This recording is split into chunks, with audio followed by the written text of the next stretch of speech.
Hi everyone, this is Devin, and you're listening to 90 Day Fiance Fridays with Shabooty, George, and Coco.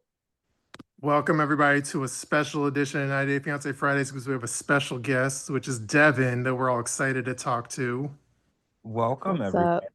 Welcome. Everybody. Hi, Devin. We have a full house, which is Captain, Coco, George, Gina, and Devin. Oh, Yeah, yeah. this is a full house. This is a big deal. And unfortunately, we're talking to Devin. Well, it might not be unfortunately because there's been some news recently Mhm. about her marriage and her relationship. And I said it as though this is a negative thing, but I shouldn't be premature. We should talk to Devin about it first and see if it's a positive or a negative situation. Because, some people have divorce parties, right? So we Mhm. have to see exactly how she feels, and how her life is going as she's moving and navigating through this new space. It's unfortunate, like, from my perspective, it's fortunately, right? Well, yeah, Devin, how would you describe this new relationship status? Is this like a fortunate new shift in your relationship status or an unfortunate shift in your relationship status? Well, I won't go into like too many personal details about the whole thing, but I know like one thing that hasn't been just like straight up like confirmed nor denied was people think that he left me, but that's not the case. So I can't really say it's that negative because it was my decision. Mhm. Oh, okay. So you woke up one day and was like, I can't do this anymore. No, it was not a one wake up one day kind of thing. Oh, No, so this I situation has feel been that. really. no. I think most women feel this way when you Yep. finally just get up and leave. It's been something that's been brewing for a pretty long time, you know? Mhm. Well, it's interesting because we watched you on the show and you and him didn't have like major issues. Like we didn't really like the way he talked to you or whatever, but Right. we got that, but we didn't see like major issues. So what happened? Like when did things start to go south or go left? Like what was it small things that built up to bigger things? Like how did it start to go bad? Honestly, it was kind of different ever since he just came to the United States because they don't really talk about it on the show, but we lived together for in Australia for 2 years before we like Oh. did the visa process and he came over here. Mhm. Um, and Oh, just so I don't you know. you were comfortable living with him. That's a long time to be with You- someone. At, Yeah, yeah, which at that is point, why like a lot of that drama and stuff that they kind of tried to push on us for a storyline just didn't really work because we were already kind of almost living as a married couple for 2 years, so nothing was new like that. Ah, that is so interesting because yeah, they made it seem like when he moved into your parents' house, that was gonna be your first time living under the same roof. That's kind of how they sold it for the show. Yeah, uh, yeah, yeah. No, this, they always try to do that, but honestly, like I don't know about everyone else because it seems like in my experience that different people get different rules when they go in this show, but for us, they were like, no, you have to have like the proper visa, play it by the books, and in order to get those visas, you kind of have to be in a real relationship like that. Mhm. Uh, Yeah, yeah. It's a shame the show didn't capture if there were any No, no, drama. because they always want to make it seem for everybody like there's gonna be all these issues because it's brand new, and they're like it's almost like they're seeing each other for the first time, which it had been like 2 years since we'd seen each other, but it's It, not like he was a stranger to me. and the piggy thing didn't really bother you as much as the show wanted made it out to be, right? Well, at the time, no. Like they had asked me a couple times. Actually, they kept asking me the same question like over and over and over again, like 1,000 times during filming. I guess because they wanted me to change my answer. But they always ask me like, how does it personally make me feel? Like, how do you feel about it now? Like, when did it start? How did you feel about it then? And I always said like at the very beginning, which was like 2 years before we started filming, when he first did it, it did hurt my feelings a lot to like where I'd get emotional and stuff. But I mean, this is true. I would beg him and beg him to stop, and he never would. So after 2 years, you just kind of get numb to it, to be honest. So like, it really doesn't bother me anymore because I've had like exposure therapy for years, And so like at that point, I didn't really feel any negative feelings about it. It didn't bother me. So like when people, I guess, were trying to like troll me online and stuff, and like I guess taunt me by them calling me piggy, I just kind of laugh because it's like you really like can't be hitting less of a nerve right now. Yeah, they That's were. just so fucking awful, though. Just like in regardless. Yeah, and I'm really sorry about that. I mean, Yeah, it's not something that is definitely like, and again, I'm not going to go into too much detail, but out of all the things that happened in our relationship, it really was child's play, compared to like the things that made the marriage end. Mhm. oh, Right. So, well, like, did you like Texas or no? I like Texas just fine. We were living in Bastrop, which I guess he's still there because that's where his Bumble profile set to, I guess. yeah, Um, but we in the tell all they were like, oh, we're moving to Atlanta because he got his green card pretty quick and he got a job pretty quick yeah, and the job kind of had him move around for like site work for a while. And so that's why we went to Atlanta and then I guess people just couldn't keep up from there because it the plan was always to move to Texas like once he like worked in that job long enough, I guess. So we did end up in Texas. We weren't in Atlanta for very long, to be honest. And do, then, sorry, go ahead, George. yeah. Do you think that the traveling was a negative factor in the relationship? Like, do you think if you guys would have been grounded and rooted in one place, there would have been like, I don't know, maybe less temptation or less fights? Because sometimes moving around and having that no source of like stability can bring out bad habits in people. So do you think the traveling had anything to do with it? Honestly, no, because even when we lived in Australia, it was kind of the same thing. Like we lived in two different cities, like and they were quite far apart from each other. So we lived a year. We met in Brisbane, Australia. So if you know anything about Australia's geography, that's like more like north. Mhm. Um, and then a year after that, we moved to Sydney, which is like a 16-hour drive south from Brisbane. And then, um, and then he had to move from house to house while I had gone back home. And then when we moved here, it was like so we've never really had like a stable place. Like Yeah.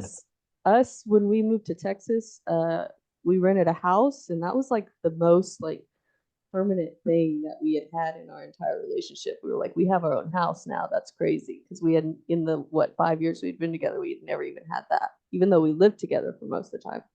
Yeah. Mm. I mean, I already know the answer, but so do you, I don't know if you want to say or not, but are you still in Texas? No, no.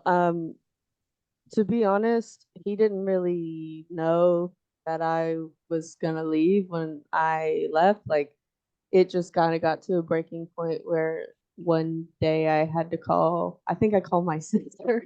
I was like, I was crying. It's embarrassing, but I was crying, and I was just like, I want to come home. Like, I just want to go home. And she called my dad. Um, because she knows I'm like pretty private and I don't always want them to know everything. And she called my dad, and my dad just immediately like called me, and he was like, "I can be there tomorrow. I'll get a plane ticket tomorrow. I'll get a U-Haul. We can get your stuff out. Like, just let me know. Tell me the word or whatever." And so like I went to work and I thought about it, and then yeah, like I texted my sister again, and I was like, "Yeah, tell dad." Pick up. So yeah, him and my mom they flew out the next morning to Austin and went and got a U-Haul and showed it to my house. And when they were outside the front door, that's when I told them that I'm getting my stuff and I'm leaving. Holy crap. So this was like instant. So he didn't have time to react. So when they showed up at the door, there was a U-Haul at the door. Yeah, yeah. They were standing With, outside the front door, and I went out there to greet them, and they were like, "Does he know yet?" And I was like, "No, he doesn't know yet." I He was like, knows "Because now. well, to be honest, my childhood dog that he's like 11 now that I've had since he was a puppy. We've had him, and we've had him in Atlanta. We've had him in Texas, and Nick had grown a very very close bond with him Mm. as well. And I was just afraid that if he knew that I had any plans on leaving, that he might take my dog somewhere and me not be able to like get him back. Mhm. Oh, so it needed to be kind of So he didn't have any It plan. didn't happen while he wasn't there, I assume. Yeah. Yeah, and honestly, he may have not ever attempted to do anything like that at all. I don't know. I just at that point in time I was emotional and I didn't want to like think of the chance of him doing that. I don't know. Yeah, so when they showed up, I told him I was like, "Look, you can." I told my parents I was like, "I need to go inside and tell them real quick." And I went inside and I told him I was like, my parents are here." And he just kept asking me why, and I just was like looking at him, and I was like, "Look, my parents are here. You can go outside in the backyard. You can leave the house. You can stay here. I don't. It doesn't matter. Whatever you want to do. I'm just letting you know that they're here and they're here to get my stuff." And then did you leave like the wedding ring behind? No, I still have the ring. I have obviously the dress and everything. I left like all the pictures, all the physical photos we had. I left all the gifts. I left like even the piggy from the TV show. I left all of that stuff in a room. Mhm. Uh, just like anything that was like relationship memorabilia other than like the wedding stuff I paid for. And then the ring, I never even wore my wedding ring anyway, to be honest. So it was just like kind of shoved somewhere in my jewelry stuff. I didn't even think about it. But I knew he wouldn't have wanted that stuff back. And I'm pretty sure anything that I have left, he's probably already thrown in the trash, regardless of what it is. So Wow. I just brought it with me. I mean, I'll probably just sell it. Well, that was my next question. I was like, after you left, how did he call you? Did he show up at your parents' house? Like, what was the situation? Was he trying to work it out, or was this like something that he eventually knew you were gonna get to a boiling point? Did he try to get you back? No, not at all. It was Not at something, all. no. I mean, he didn't even, I didn't hear from him, not a single text message, not a single phone call, anything. I think I had been back in Arkansas for maybe a week or 2 weeks by the time he finally texted. And it wasn't anything emotional. It was just text like, hey, I think he said something like he had got a new work phone or whatever and wanted me to make sure that I knew it was him if he messaged me because shortly after that, he had like sent me copies of where he had gone to the courthouse himself in Texas and filed for the divorce. So it wasn't anything like we haven't no talking about emotions, no talking about anything. Like it was Mhm. pretty. I mean, yeah, it was It was almost like pretty it sounds cut like and dry. it was like clinical or something. Well, Yes, yes. to me, it kind of sounds like he knows that he effed up, right? He knows that the reason that you left the way that you did is because of something that he did or a way that he was treating you. You know, when you're guilty, it's really difficult to defend yourself when you know you're guilty, right? Like Right. he knows that you wouldn't have woke up one day and left if he was doing everything that he should have been doing as a husband, right? I mean, yeah, there was a pretty bad blow up that had happened the day before, or maybe even the morning of when I first called my sister that kind of pushed me. But honestly, it was something that I knew was going to happen eventually because I don't know, we just been kind of living like roommates for a really, really, really, really long time. And I had told him before many, many times in the 2 years that he's been here that like I don't think I can like live the rest of my life this way. Like I don't think I can like commit to you for the rest of my life knowing that like I'm going to have to live without all of these things in a relationship that most people don't have to and I'm only in my 20s. So it's like Yeah. I mean, I had told him before many times in our marriage, mostly during fights, I'll admit that like that I would probably end up divorcing him. Mhm. And I just think honestly that he thought that I just never would. Like I just was just threatening him and I would never actually do it. So what's like one thing he would do that was your pet peeve that's advice that would be advice for men to listen to? Well, to be honest, I feel like it's because I've had other relationships before, so this is a very unique experience for me, like having these certain kinds of problems. Um, like the one that just like I would describe it more as like a pet peeve, like you said, that was just constant, never changing in our relationship. Is just we had no, it was not an affectionate marriage. Like I said, we didn't really live and have a relationship as a husband and wife, and it wasn't me who didn't want that. We just lived more like platonic roommates or something. And that's not how it always was. Like when we lived in Australia, that's not how it was. It was kind of something that shifted when he moved here. and I made excuses for because, oh, we're living in my parents' house and he's doesn't want to act that way with my parents being here. And Mhm. then when we moved out, it just never changed, and other things got progressively worse. So, Yeah. Well, So that seems crazy because Devin, I think you're very, very attractive. oh, thank you. this is you Is, don't have is to. this the part where you want me to tell everyone that I think you have a nice voice? Yeah. Okay. Okay. Oh, Oh, Devin, before whenever remind me before we finish the interview to ask you to record like an audio drop, but we'll do that at the end where you give us like a shout out. Okay. so Shabooty, how do you feel? You've now been told that you have a very attractive voice. I mean, Devin might be the new Liz. You never know. Oh, I mean, Oh, he is single at the moment. Well, actually, I don't know that. Devin, are you single at the moment? I didn't ask you that yet. I am. Yes. Oh, Yes.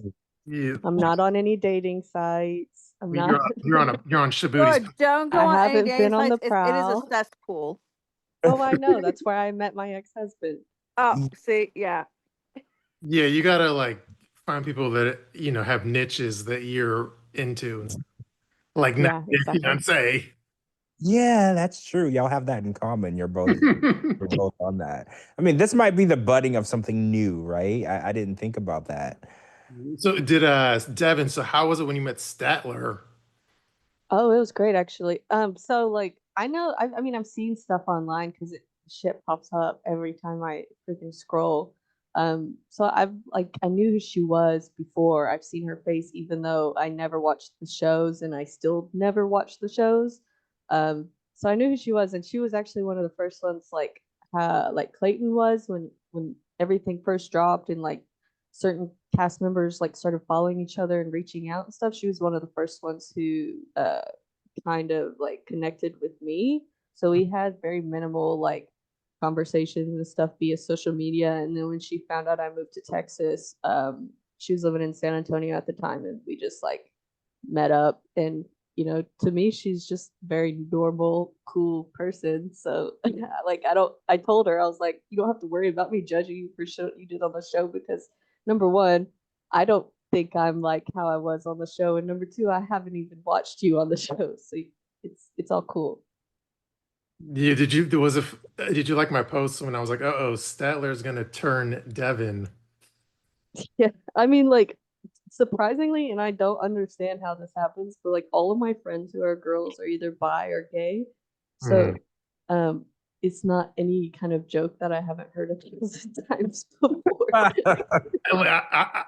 see. I always get shocked when because like from my perspective, because I know like Statler's gay, and then but the part that blew my mind was as a 90 Day Fiance insider, I would have like women in my I would have gay women in my DMs talking about how hot they are for Statler, and I was like, damn, I didn't realize Statler had that much like power over all these women that are in my. Oh, she's gorgeous. Yeah, Shabooty She's gorgeous.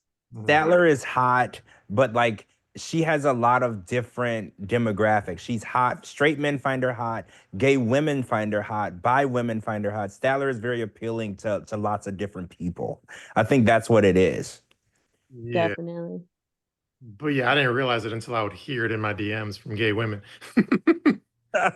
Yeah, Statler is hot, and especially among gay women or lesbians, she's very, very hot. I've heard that from actual gay women and lesbians. They're like she's like a 10 in their community, right? So yeah, Statler is setting that bar. So if Statler wants someone, I think Statler can find any girl she wants after doing the show because everybody is all over that.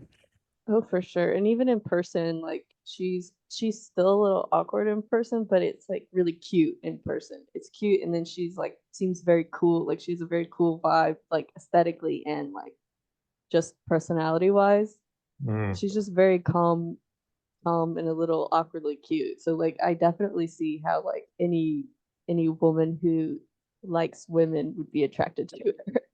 Mhm. Yeah. Yeah, I noticed when your season ended, Devin, you started doing like TikTok videos and TikTok dances, and you were kind of coming out of your shell like after the season on social media. And I was all like, damn, this is a whole new side of Devin I didn't see before.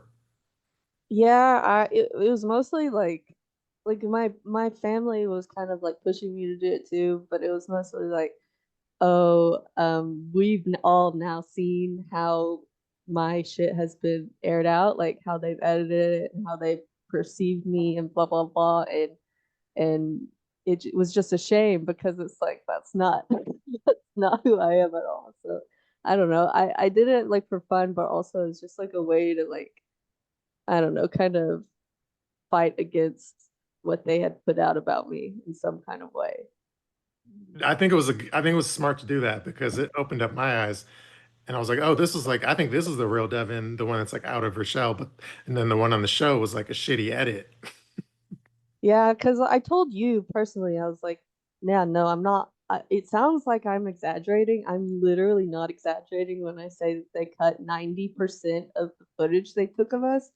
Mhm. So like any scenes they got where they weren't like basically holding me down, making me miserable, where I was happy or like joking or playful or whatever, it never saw the light of day.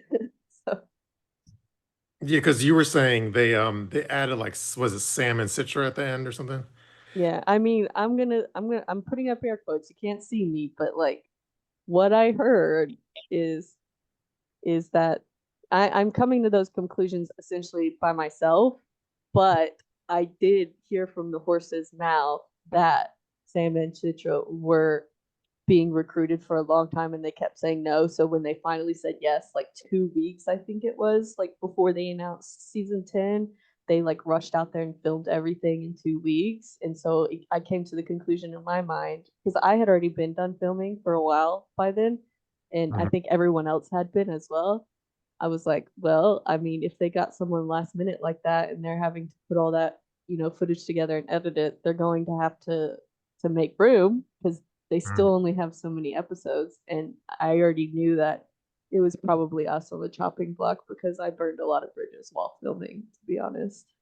It was awkward in the sense of like, I don't know how many episodes you were on, but it's like all of a sudden your storyline was like kaput, but then the season still had at least like half a season to go.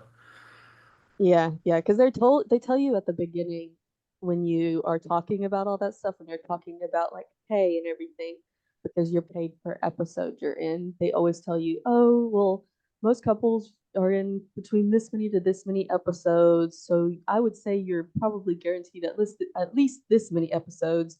And then, when it all came out, I was nowhere close to that. So yeah. So then you got hoed on the money side. Yeah, yeah, yeah. Everyone likes to make jokes about, oh, she did it for the money. Why would I do it for the money? I lost money. I think that's So, one thing that people don't realize. You guys don't get paid that much when you do the show. No, You if you're don't get like paid me at and you're only all. on one season, yeah, you get very, very little, and Yeah, that you're two people, right? And it's not two people getting paid either. It's one, it's they're one paying one person, right? person and you're splitting it. And then when you're not on very many episodes like I was, and you're getting the base rate for only being on one season, when those taxes come around, you really don't have much left. Mhm. yeah. I feel like I might have asked you this question in the past because it's like a corny question, but I have to ask it again.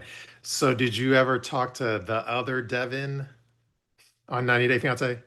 No, not like personally, like one on one, no. She ended up following me like after our season was announced, like when people were making that connection a lot. Mhm. Because I guess it kind of drew more attention back to her again.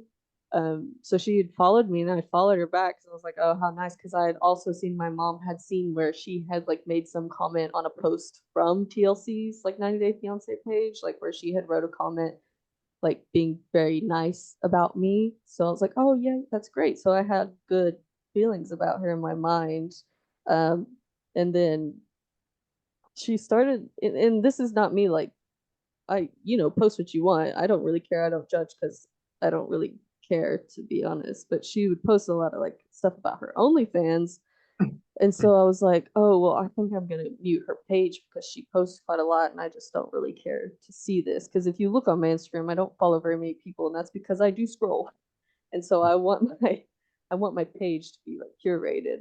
So I was like, okay, well, I think I'm at least gonna go mute her. And while I was on her page, I saw she didn't follow me anymore. So I was like, what the hell? Like she just followed me and then had me follow her back and then unfollow me. So I was like, okay, well then instead of muting you, I'll just unfollow you. But then like she played this weird game where she'd like follow me, unfollow me, follow me, unfollow me. So I was like, I don't really care to do this anymore. That's so weird. And the way she spells her name is even annoying. No, I'm kidding. Well, it's annoying to me because my entire life that's how everybody always spells my name. Oh. Really? Yeah. Because I know there's a basketball player, Devin Booker. Mm-hmm. Does that annoy you? Um, I don't know. If it's someone like that who influences everyone when they hear my name to spell it wrong, even though it's like the easiest way to possibly spell it.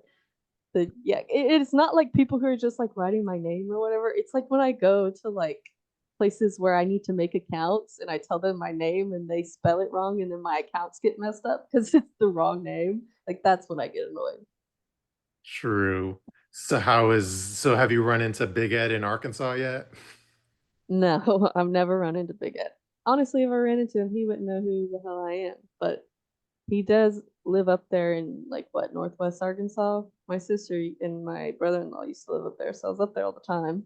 Is it like was it like Benton or? Yeah, Benton, Bentonville. like Benton, Rogers, Fayetteville, like that. It's like a tri-state area. Oh, okay. It's wherever the headquarters for Walmart is. Yeah, Yeah, it's I know that area. It's a very Yeah. nice area. Hmm. It's like when people, when they hear about Californians are moving to Arkansas or they're moving here, like they're not moving to Arkansas, they're moving there. Yeah, it's a different type of Arkansas. Yeah, it's where the Yeah. university is. Devin, this is like a super random and super like niche kind of question that only a crazy super fan would even think of to ask. But like, I remember one scene, it just popped in my head, but there was a scene where you were, I forget what the background was, but it was like some kind of like Asian motif thing. Somebody told me they recognized it and it was like a location in like near, like Oh, yeah, New yeah, York yeah, yeah, City yeah. area. My first free trip to New York is what you're talking about. Yeah, but it was kind of confusing. Yeah, no, the whole reason I got that first free trip to New York was the summer before the show came out. They had forgot to film those little stupid hero shots while we were in Korea. And they were like, I guess someone was in trouble because they were like, we're gonna fly you out to New York and find a place that looks like Korea and shoot these shots. And that trip was actually the first time I met Sophie because they were doing the same thing with her. Oh. So yeah, they found no, that's crazy. Yeah, so yeah, because somebody DM me say, "Hey, I know this background. This is not like this isn't like Korea. This is in New York City or something." So it was just like a building, It like was a Korean temple, like a church in Flushing, New York, and they wanted us to film inside of it, but the church wouldn't give them permission. see, isn't that a wild nugget? That's so interesting. And because I've told people a million times, I was like, I don't know why they fly people to locations to film when there's something called green screen. I think it's so Right. and ridiculous that they would even fly you anywhere to film these shots when they could literally just take pictures of you right in front of your house and then green screen it to wherever they want it to be. So I think that they're so ridiculous that they even make people do that. I mean, I'm not complaining. I got to spend 2 days in New York, and the first like 5 hours of that trip after I got off the plane was having to do that, and the rest we got to do whatever we want. Paid hotel, paid fly back home, so I was cool. I mean, yeah, it's cool. You did get to enjoy the city, and it wasn't a tell-all, so you didn't have that stress of dealing Right. that tell-all stress. Because people always say New York hits different when you're there for a tell-all. It's way more stressful, and the anxiety is what gets to people when they do that tell-all. Did you feel that for the tell-all? Like, No, no, really? I can't relate. No, I So was kind you of walk in annoyed like it was most of the all good? time. Really? Um, yeah, I mean, like before the talk, because I had worked my work schedule out. A lot of people had to fly in quite late. I got to fly in quite early the day before, so I was chill. Like, and my family got to come too, my mom and dad. So we were just like hanging out, enjoying New York. The most annoying part was having to go film the tell all, but I wasn't like stressed or like nervous or any anxiety. It was like I got there and I was just annoyed and I wanted it to be over because when you see this buffoonery that you see on TV, you think, oh, it's so funny, it's so entertaining. But when you see how bad can I curse? Yeah. Yes. When you see how bad these motherfuckers are at acting in real life and having to sit through it for 2 12-hour days, it is a fucking cringe fest. All you want to do is leave. Well, it was cringy when they started asking you like sex questions, but it seemed very crowbarred in. They do, and they did that the whole time. They force so hard for you to be as crude as possible. When there's plenty of people who will. I mean, Jasmine was there, Ashley was there. Like, ask them those questions. Oh, if Jasmine was there, I heard she pulls cast members aside and says, "Psst, block Shabooty." Oh no, wait, she never talked to me off cameras, but to be honest, I never really saw her talk to anybody off camera because she was on camera the whole time. So I mean, Well, she's a camera whore, yeah. she makes yeah. sure the only time there's not a camera on her is probably when she's peeing, right? Like, I'm pretty sure she makes sure that there's a camera guy waiting right outside the bathroom door so they can catch her coming out. Well, To George, be that's for honest, her OnlyFans. Yeah, well, but you're right, to actually. be honest, there was one bathroom in the thing that we were using for the tell-all, and it had like 3 stalls on it, no outside door, and like all of us would use it. Like, so I mean, I What? was taking a piss right next to Rob at some point, I'm pretty sure. So That's I never crazy. saw her go into that bathroom, to be honest. So either she just didn't pee or they took her somewhere else. Knowing her, she was a diva and she made them take her somewhere else. What, There was one private bathroom that was like out of the way. She probably had them take her there. Oh, yeah. Devin, was a tell-all when you filmed, was that in like Brooklyn or was it in Jersey? It wasn't in Jersey. It was definitely New York, but they kind of like just show up to your hotel and stick you in a black car, and then like Yeah. No, I think it was 45 minutes later you're at a studio. So I never looked at a map because they had our phones, so I didn't even know exactly where we were. I'm familiar. So it's like they took you to Bushwick, Brooklyn, which is like it's kind of like an artsy part of town, part of Brooklyn. It's not necessarily the best area in the world, but it's definitely cheaper than filming in Manhattan. Yeah, Yeah. I believe you. It was just like, yeah, you get out of the car and it just looks like there's just a bunch of like big either factory or studio buildings. I Like mean, there like wasn't really any foot traffic or anything. like Bushwick is famous for like the street art, like the graffiti art, but it got to the point where it's almost commercialized. So like companies pay, like Starburst will pay a street artist to paint a build like a mural that's promoting like Starburst. So it's almost like commercialized street art. Hmm. But Okay. but I yeah, didn't really get to see any of that, to be honest. I wish I could have. true. But but then but your hotel was in Manhattan? uh, think so. Oh, you want to hear some tea about this? Mm, About the hotels? yeah. So half of the cast stayed in one hotel, half the cast stayed in the other hotel.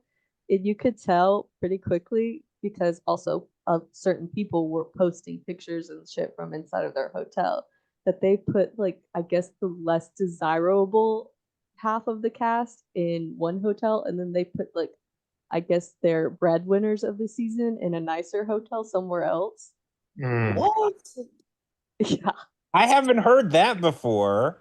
Oh yeah. Me and Clayton, we realized that pretty quickly. Like all you got to do is look around. Oh, you all were in like a dingy hotel, and then the big. It wasn't like it wasn't dingy. I'm not gonna be ungrateful because again I didn't pay for it. It was an okay hotel, but Mm. like when you saw the hotel the other people were staying at and like the location and stuff that they were You're at, like, you realize that motherfuckers. they put us in their version of the budget. In the budget. Wow. That's That's so shitty. that is. I would have said something. Honestly, I would have said something. I'd Oh, have been I've been so mad. because you At knew that they point, were- I was so mad at all the producers and every person on set, other than like the lovely like younger assistants. Anybody who was like corporate version, I was just pissed at the entire time Corporate is a because nightmare. I'm just telling you because I work for corporate. It is a fucking nightmare. Well, they just anybody with a clipboard that was there, and yeah, it just pissed me off the whole time. so what cast members were in the nicer hotel? What, Jasmine and like Sophie, And Nikki, Nikki Exotica? yeah. That's Yeah. crazy. That's wild. It's interesting because I don't know. I feel like Nikki's story didn't do as well as they thought it was gonna do. Mm. Right. Yeah, I feel the same way. Yeah, I feel like they were premature with that. Like, I think they thought that it was going to be bigger than it was, and it wasn't. But at the same time, when they filmed the tell-all, the season is not finished. So they like, I think they were premature. I thought that they thought Nikki was going to blow up bigger than she did. Mm-hmm. Yes, and I also assumed something that didn't end up coming true that I guess still could is when I kind of got to see Nikki's full story, obviously, because we got to watch clips and pieces before we showed up, or else we wouldn't know what we're talking about. Right. When I got to see kind of like the conclusion of Nikki's story, it kind of confused me at first because when I signed up to do the show, they told me that they were not going to present me with they told me they wanted me, but they told me they were not going to present me with a contract or make it official until I had the visa in my hand, until they sent the visa, like, and I got approved and I had it in my hand. But then when I watched Nikki's stuff, like her very last episode, she says it says they're still waiting on the visa. So I was like, what the hell? And then I thought, well, maybe they were expecting her to be like a fan favorite and like to gather a lot of attention, and maybe they were gonna put her on here knowing that it wasn't gonna work out. And then she was gonna come back next season again, for 90 day, like when the visa actually goes through. Yeah. Mm. But then I That's guess maybe she just didn't end up being as popular. I don't know. That's exactly what they did with Jasmine, and actually they did it also with what's her name? Yeah, but Jasmine was on before the 90 days, which makes sense if Nikki was on before the 90 days, but we were on Right. 90 day. I So it always didn't make said that. sense. I did. I always said that Nikki was miscast because I was like, this is a before the 90 days story because they didn't even know. She didn't even know if she wanted to even process the visa yet. She was going over there to see if it was even a relationship. And I was like, they're miscast. This is the wrong show. And I always said that. But like you said, I think that they thought that either one, it was going to work out.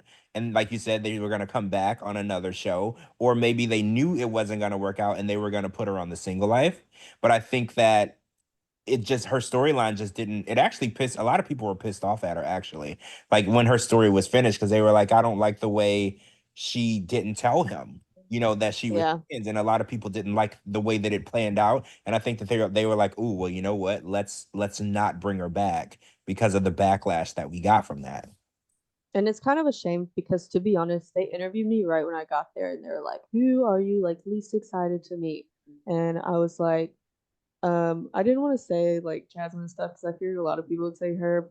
So I said Nikki because I was like, oh, like she just in her clips, she seemed like really aggressive, maybe a little scary.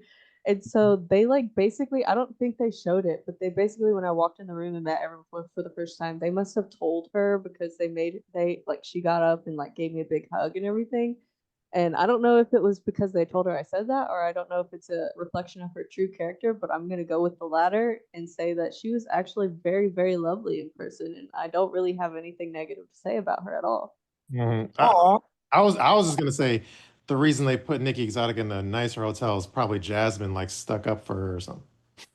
Well, yeah, and Nikki, she's a woman who doesn't go anywhere without an entourage. So if they were to put her not where they were putting Jasmine, I could see that being an issue because she's used to being in those priority like positions. Yeah, that's true.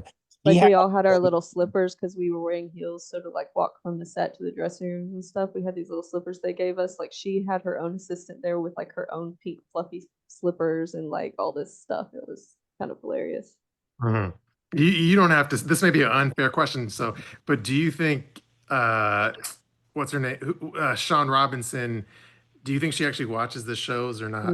No, absolutely not. Okay, so you agree that whatever she knows about the show is written on that cue card. So you agree? Absolutely. I think they give her a very short briefing before she goes on stage, and then everything she knows is off the cue cards. I think if she didn't have a cue card, she wouldn't even know what our names are. And I mean, while she's reading the cue card, she also has a producer speaking in her ear, right? Yeah, and like sometimes, like, because they're like encouraging you to speak out and like, make your voice heard, like just add 2 cents here and there. There were lots of times where me or other people, we would say stuff and I guess it wasn't good enough for her and she would just straight up ignore you and like just keep going. Like absolutely no, like that she doesn't didn't even shock hear me you. though. I'm sorry, that does not shock me. Yeah, no, it did shock me. You want to hear something else funny about that? Is I think I heard this from Nikki actually while we were there. That Jasmine wanted to wear like a red dress, and she had it all picked out and stuff. And then the producers told her she had to change it. She couldn't wear it because Sean was wearing red, and it pissed Jasmine off really bad. Apparently. I believe that. Yeah, that definitely tracks. That That's definitely tracks. that's actually hilarious. You know what's funny though? I was told by a lot of cast members that you're supposed to submit 3 outfit choices for this Yeah, reason. yeah, Because because they don't like color clashing and they don't like certain patterns on other people, like more than one person. right. They want it to be kind of cohesive and not too many people like wearing the same shades and colors and stuff, so it looks, I don't know, balanced, looks better on camera. But because they told me to, they're like, send us like at least 3 options or whatever. So I was like, okay, well, I'll send you 2 options because I'm not paying for that many dresses, even if I'm gonna return them. So I bought 2 dresses. I tried them both on. One was the one I wore on the tell-all, one was another one, and I told them, um, I said, I'll send you this one, which is the one I wore on the tell-all. I'm not even going to send you a picture of the second one because I don't like the way I look in it, and I know if I send it to you guys, that's the one you're gonna pick. Yeah. And they like text me a few more times. They're like, "Oh, just go ahead and send it, just so we have it like to show them. But we'll push for this other one." And I was like, "Absolutely not. I know you guys. I know what you'll do." I say, if for some reason y'all told me to wear the other one, I would purposely have the luggage lost at the airport. And then they didn't fight me again on it, so I got to wear what I wanted. Yeah, people don't know Devin's kind of a badass when it comes to handling. Seriously. Well, Devin became like a legend weren't you on Twitter at first, Devin? Because you used to clap back at people like crazy. I remember when Yeah, yeah, yeah. you weren't That was playing. like, yeah, well, that was like before, it was all kind of new to me, and I was like expecting a lot of people to just be normal about stuff. But then I realized quite quickly that like I'm not a real person and they don't want to know the actual truth reality. They like to watch the show like Yes. I'm a fictional character, and they like to make up the stories in their minds. Yeah, you're a character in a book that they're reading, but actually you're a villain in a book that they're reading. So no matter what you do, you're wrong. Even if you explain Yeah, it to them, you're still wrong. Like they don't. yeah. I Like they would say something as fact, like something that's not an opinion, because I get it. People say like, oh, you signed up for this, you signed up for this. I signed up for any opinions, like, so you can think I'm ugly, fat, stupid, I don't care. You can think something I said was wrong, you can think blah blah blah, but like when it comes to facts, I'm never gonna give that up. I never signed up for people to just make up wrong facts about me. So like when people were saying stuff that was just like 100% not true, and it was not an opinion, it was not opinion based, and at that point it was no longer speculation, it was people stating things as facts. That's when it would kind of cross the line a little bit for me, and I would like correct these people. And I, at first, I tried to do it politely. I was like, hey, actually, like that's not true, actually it was like this is what's true. And like the responses I was getting were just crazy. Either they'd block me, or they would clap back and double down. And I'm like, girl, like you're hearing it from the Hello? source. Hello? It's me. I remember that whole situation about your health, whether you were on Ozempic or not, or Yeah. that patch that you had on your arm. Mm-hmm. Remember Yeah. that whole? I Yeah. remember that whole thing on the internet. Everybody was saying you were on Ozempic at the tell-all. Yeah. Because I am diabetic, and so people automatically assume diabetes with Ozempic. But the thing is, I'm not. Like, there are 2 types of diabetes, and Yeah. I don't have that type of diabetes. I have like the juvenile, like genetic kind. So I've had it. I've had it since I was like 9. And so people think that like all of a sudden I had this health thing, and that's why like the weight loss or whatever and blah blah blah. I've had diabetes for, I don't even know how many years it's been now, like 17 years. Like that's not an issue. Obviously, at this point in my life, that's just normal. Like it's not anything that's like affecting my day-to-day life. Yeah. And so like, yeah, I was seeing stuff that were like this patch, and then some people were calling it like a nicotine patch when I've like never smoked cigarettes, or they're making up all these different things for it. And then when I said I had diabetes, suddenly all these articles were being written about me. The reason I lost so much weight is because I'm having health issues because I have diabetes. And I'm like, what the hell? Where is this all coming from? It was coming from the creative minds of the fans. They create narratives for you, and then when you Like correct fan them, fiction. yeah, it's like Yeah. fan fiction, and when you try to correct them, they just block you. Like they live in this weird fantasy world where they want to tell the story, and if they're wrong, instead of accepting that the story they made up is wrong, they just block you. Yeah, it's And, crazy. and then like on social media, there's those accounts that are straight up like literally clickbait, but then yet they still have like 100,000 followers and shit. Oh, those are very prominent on Facebook, Yeah, and yeah, they literally Facebook. post false information. It's not even like um, Mhm. what do you call it, where it's a little truth to it. There's absolutely no truth to it at all. And those are the ones that really irritate me because it's like you can't be Fox News, okay? Like you can't just post fake news. You have to have some truth to it. That's what irritates me. I'm trying to Yeah. remember what wasn't there a crazy fake story about like Kimberly that was like crazy? It was about like her heart, right? Recently, yeah, it said that she had a heart attack. Yeah. Oh No, my it was. God. Oh yeah, it was the other one. Was the one with Angela and breast cancer? Yeah, and there's no truth to it, and it's No. horrible. And I remember getting a call, and then she called me, and then she was like, Jamal saw it, and Jamal called me, and I was like, see, this is ridiculous because you have people thinking that their mothers or their brothers or sisters are going through something horrible, and you're posting these things online. Or say, for instance, they have a child, and their child sees this, and you're inducing panic in these people, and it's not even true. Like that's what's irritating to me, and that no one goes and stops these sites from just posting false information. There needs to be more regulation of what's real and what's not. That's 100% true because even stuff about me, which didn't get written nearly as often as like other castmates, like it would still, when people make this stuff, I don't think they comprehend that not only does it get back to the people you write it about, but it gets back to their loved ones. Like Okay. I had people telling me all the time, I saw this written about you, I saw this, I saw this. And it's like, I didn't even see that. Like it just pops up on their feed. They don't even watch the show. It just pops up. So like, like it's kind of frustrating Mm. when because unfortunately a lot of us have people we love in our lives that do believe the shit they see online immediately. So it was Yeah. kind of frustrating to have to like explain myself to like people I who know me in real life all the time because people were just making stuff up and writing it online. Yeah, I remember seeing like your mom and dad were on Twitter. They were looking out for you though, I could tell. Yeah, yeah. My dad made a Twitter just so yeah, he could do that. So he could police the fans and make Not sure. really police, but like um just like keep an eye on it. Like at first my parents were very hardcore like checking themselves, seeing what was being written because, I mean, I think from what I've talked about them so far tonight, like you can tell they're very protective of me. Um so they just wanted to like keep an eye on it and like know what was going on. And then at like some point when my dad was on, he like a lot of people online were like giving him compliments and stuff. So then at that point, it just became like an ego boost to him Oh yeah, as Uh, he's he went to see uh, what people wrote about him. well, that being said, though, you doing the show and you making the decision to do the show, because obviously you're grown, right? But I know your parents, they probably didn't Mm-hmm. want you to do the show, right? Like I'm assuming they didn't want you to put yourself in such a open, vulnerable public position. Like, how did they feel when you told them you wanted to do it? Well, to be honest, when I filled out the application, which was very short and on a very sketchy website, I did it with my mom because we thought it was funny, like a joke.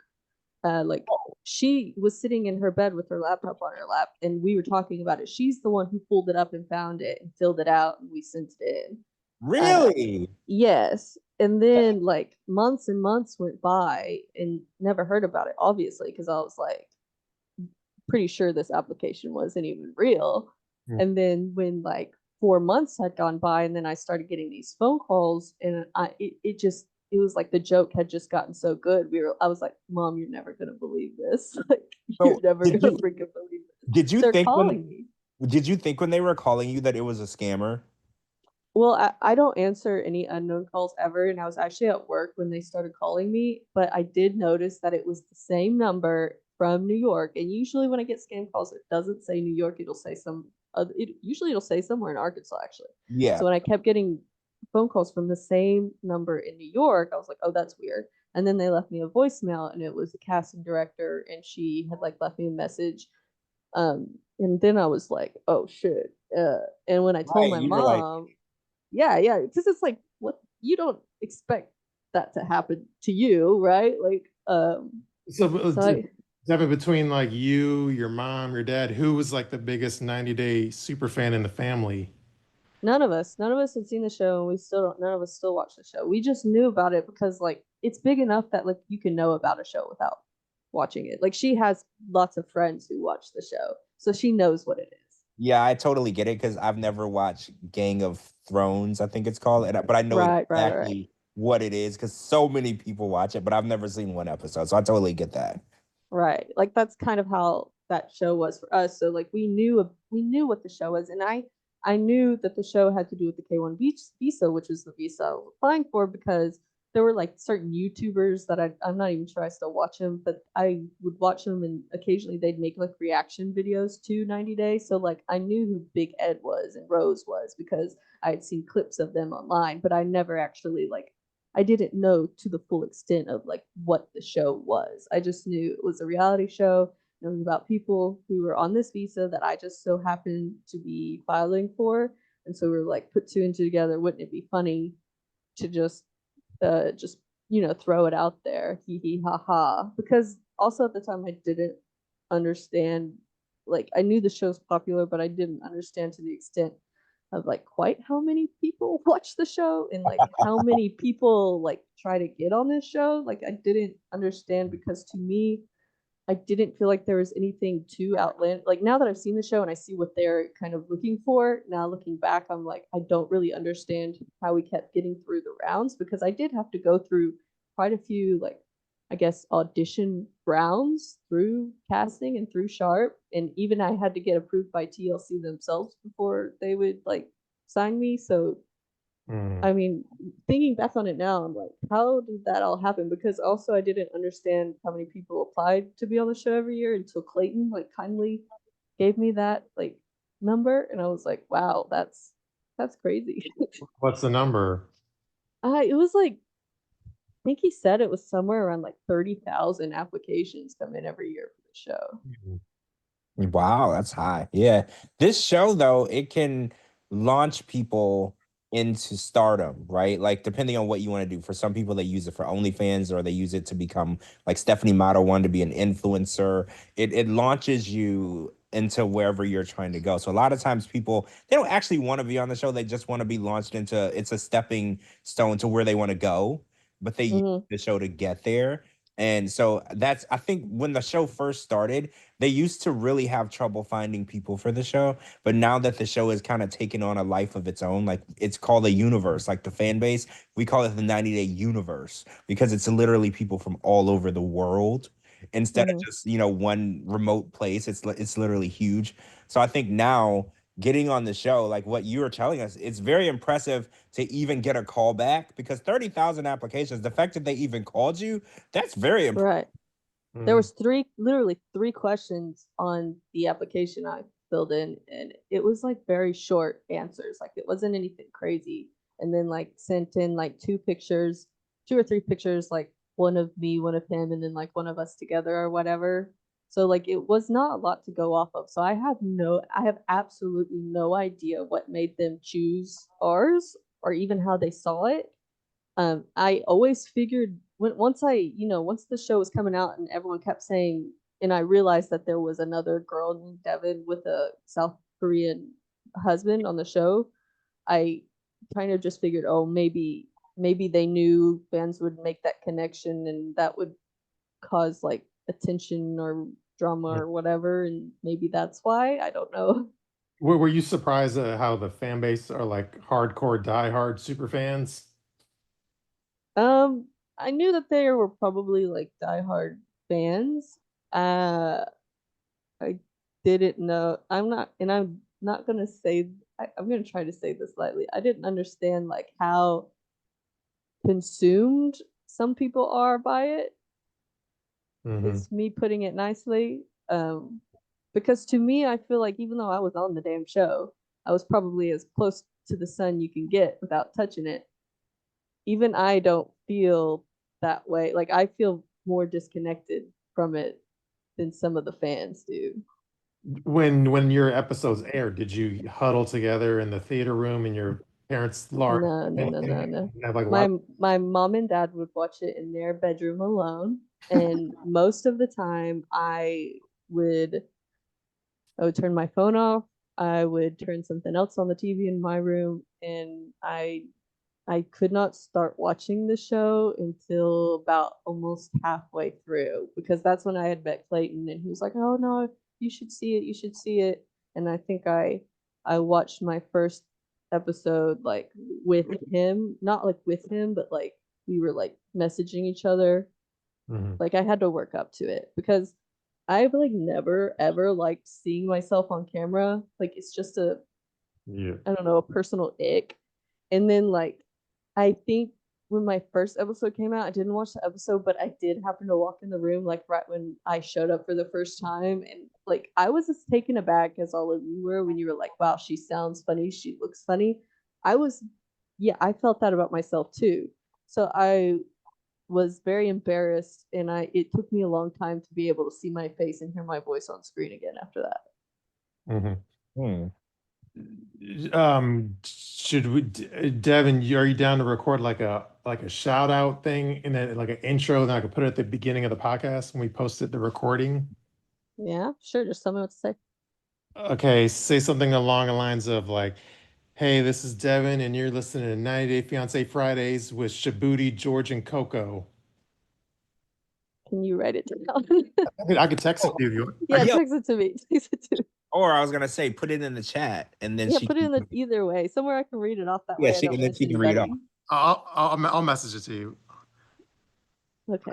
Any other, George, you have any other questions? I just have one last question. So all things considered, right? Like, because the relationship didn't work out and your life has kind of been thrown upside down by all this fame and TV fortune and stuff. But say, for instance, there was an opportunity where you could do something that's going to be on television. How do you feel about that? Would you consider it, or do you feel like that's one thing that I've checked off my list and I never have to do it again? Honestly, I kind of would, and here's my reason why. Is because I feel so robbed of the opportunity that I got. Like I feel like it was not how it should have been. Um, like it was not fun for me, and it was kind of very traumatic. But then when I heard other people's experiences, they had so much fun and stuff, and I just felt like I kind of missed out on all of that. So I would like to do it again, like but do it the right way. Maybe not with Sharp because they probably hate my guts now. But if I ever in my life got an opportunity to do something like that again, if I could weigh the pros and cons and I would know that, you know, what happened the first time wouldn't happen again, then yeah, I would do it because I would actually want to have fun this time. Oh, And I think George would agree. Like you've come across very well on our podcast tonight. Yeah, absolutely. yeah, you're different from what I expected. And it's so funny because like you said, and like we say all the time, the person that we get on the show and then the person that we talk to or we meet in person is usually two different people. So it's interesting to hear you seem calm and nice because again, I noticed you a lot on Twitter when you were clapping back at these haters. And I was like, ooh, she seems kind of mean. I don't feel like you're mean at all. Eh, I just feel so it's so interesting to hear you and interact with you this way. The show definitely portrayed her as a different person Yeah. to the person we see now. But we've heard that from other guests that we've had on the show, that the show portrays you a different way. And then, you know, when we get to listen to them and speak to them and you know, see how different they are from what's shown on the television, we get to see it. So yeah, they're definitely running the narrative over there at TLC on who they want you to like and not like. Yeah, yeah, and that's true even now. But the people you still watch, when y'all start to hate him and you start to say, "Oh, get him off, get him off, get him off," and they put him on the next season and give him a redemption arc. Yeah, Yeah. they give them like five spin-offs. Yeah, So but a lot of it came down to like on the show, it was I'm sure people who start to get to know me, it'll make more sense. a lot of it was them trying to force me to do the cringy acting and the stuff that I didn't want to do. And a lot of what you saw on the show was me being very spiteful because they pissed me off. Oh, And it so had nothing to do with like the people who were in the scenes with me. It had mostly to do with the people who were behind the scenes. yeah, so they would pull you to the side, tell you something to piss you off, and then right after they piss you off, they hit record. So They would put me in front of the camera and they would say, "Oh, do this, do this, do the things that I wasn't comfortable with doing," and they knew I wasn't comfortable with doing. And when I would say no, they wouldn't take that as an answer. When I was told before I ever signed the contract that I would never have to say or never have to do anything I didn't want to. And so just that by itself felt extremely disrespectful to me. And it just made me incredibly angry the entire time throughout filming. And then like there was something that happened at the very beginning of filming that just kind of like set it all off. Was not a good beginning. So everything after that just left really bad taste in my mouth. Yeah, my theory is that might be why they like cut down your scenes. yeah, Oh yeah, they hated me. Well, now that you're single, you know, there's a million different shows where people can go online to date. So I'm not saying you should be ready to date. That's whatever whenever you're ready to date. But if you do date again, maybe do it on a show where you can be yourself and you don't have to pretend or put on any type of persona. You can just go on there and do what you want to do. And we would love to watch it. Well, if anyone's got any offers, hit me up. I know TLC is not going to be in my inbox anytime soon. So, Well, you never know. They may be impressed by this interview. oh yeah, because they're always watching. I bet you one of the 28 people in here is from Sharp right now. Oh, absolutely. Probably. I'll be playing the replay interview Monday morning in the board. Let's just go ahead and give a shout out to Gabby. Because if someone is here, it'll get back to her. What's up, Gabby? Hey, Gab. Hi, Gabby. You're supposed to do a shout out to our show, not to Hello, her. Gabby. Oh, yeah. What to say about it. Okay. I'll do it real quick. Okay, you ready? Mhm. Do you want me to be like cheerful or whatever? Be like exuberant. Okay. Hi everyone, this is Devin, and you're listening to 90 Day Fiancé Fridays with Shabooty, George, and Coco. Woo! Perfect. And shout out to JLP too, but that's just yeah. He wasn't included in the text. Sorry, mate. Sorry, The, JLP. the redheaded stepchild. I didn't type the message though. So That's okay. That's okay. I'm just here in the sidelines watching the cool kids sit at the cool table. Same. That was me at the tell. That's how I felt when my dad's new family came around. Yeah, just sitting here watching the cool kids eat lunch. Yeah, That was awesome. That sounded great. Yeah, but we gotta. By the way, you can stay as long as you want. We'll like shift to other topics, and also in the future we would love to have you back too. Yeah, just let me know.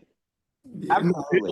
Now, if you want to stick around, you can. We're just gonna go through our 90-day topics. Oh wait, I want to ask one more question. So you're a friend of the show now. Anybody who's been on the show is a friend of the show. You're welcome back anytime. So as for Nick, do we hate Nick? Because if you want us to hate him, we'll hate him.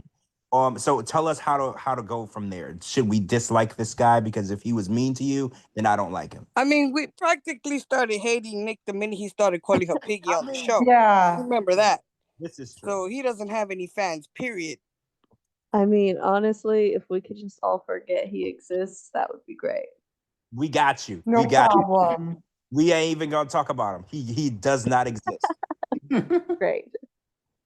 True. George, you know what's funny is I actually asked her that question like privately before we started.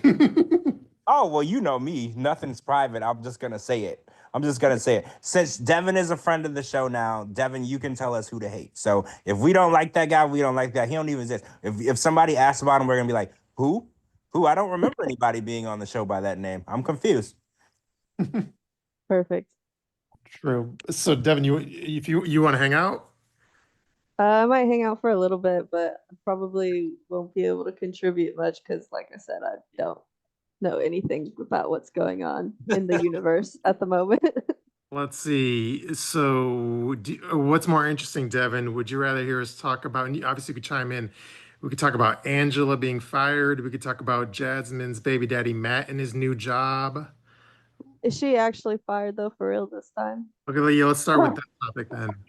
Okay, so you put a post out that said that Angela was fired. So I want to clarify something on that. So Sharp typically doesn't ever fire anyone. They just don't use you for an upcoming show and then your contract eventually runs out. Kind of like if you're a teacher or an educator in the education field, they'll hire you for a 1 year school year contract. And then if they like you, they'll renew it. Kind of the same thing Sharp does. So what we're talking about is Angela has not been on since her last tell all, and they filmed the new Diary season, which features basically every single person from the 90 Day universe that they still mess with. Angela has not been included, and Big Ed has been. So the real takeaway is they're letting her contract expire, obviously, because they would have at least filmed the Diary episode with her.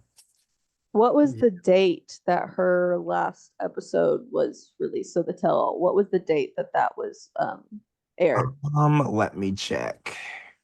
Was that the tell-all house? Yeah.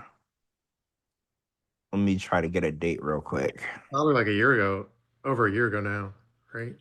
Because for mine and for everyone I know, like it's not from the day you film it that's a year. It's literally like a year from the air date of the last episode. Yep, that's correct. Let's see if I can get a date on here. Nope, that's not it. But yeah, at the end of the day, basically they're they're sending her off to pasture. Okay, so they're sending her out. No, Shabooty, they're sending her out to nicotine land. it says 8 months ago was when the tell-all started for that happen. So I think it's about 9 months, right, for your contract to expire from the last episode. Ours was 1 year, so like mine just expired like within the last month. Oh wow. Mm. Well, So I don't know if theirs are different. Theirs could be different, but mine, yeah, said a year, 12 months. Well, she's getting close to the end, and I'm leaning towards that's probably what's going on because literally Big Ed, Liz, Libby and Andre, Rebecca Zied, everybody has filmed for this season of Diaries. Oh, David and Annie, Isn't Clayton on it? I believe Clayton is on it. Yeah, everybody that is still active in their contract, they put them on Diaries. And I don't know if you know this, Devin. If you film for Diaries, your contract restarts. So you're yeah. So they're now. So Clayton is actually under a new contract with his after he filmed Diaries. So now he's back under contract for a year.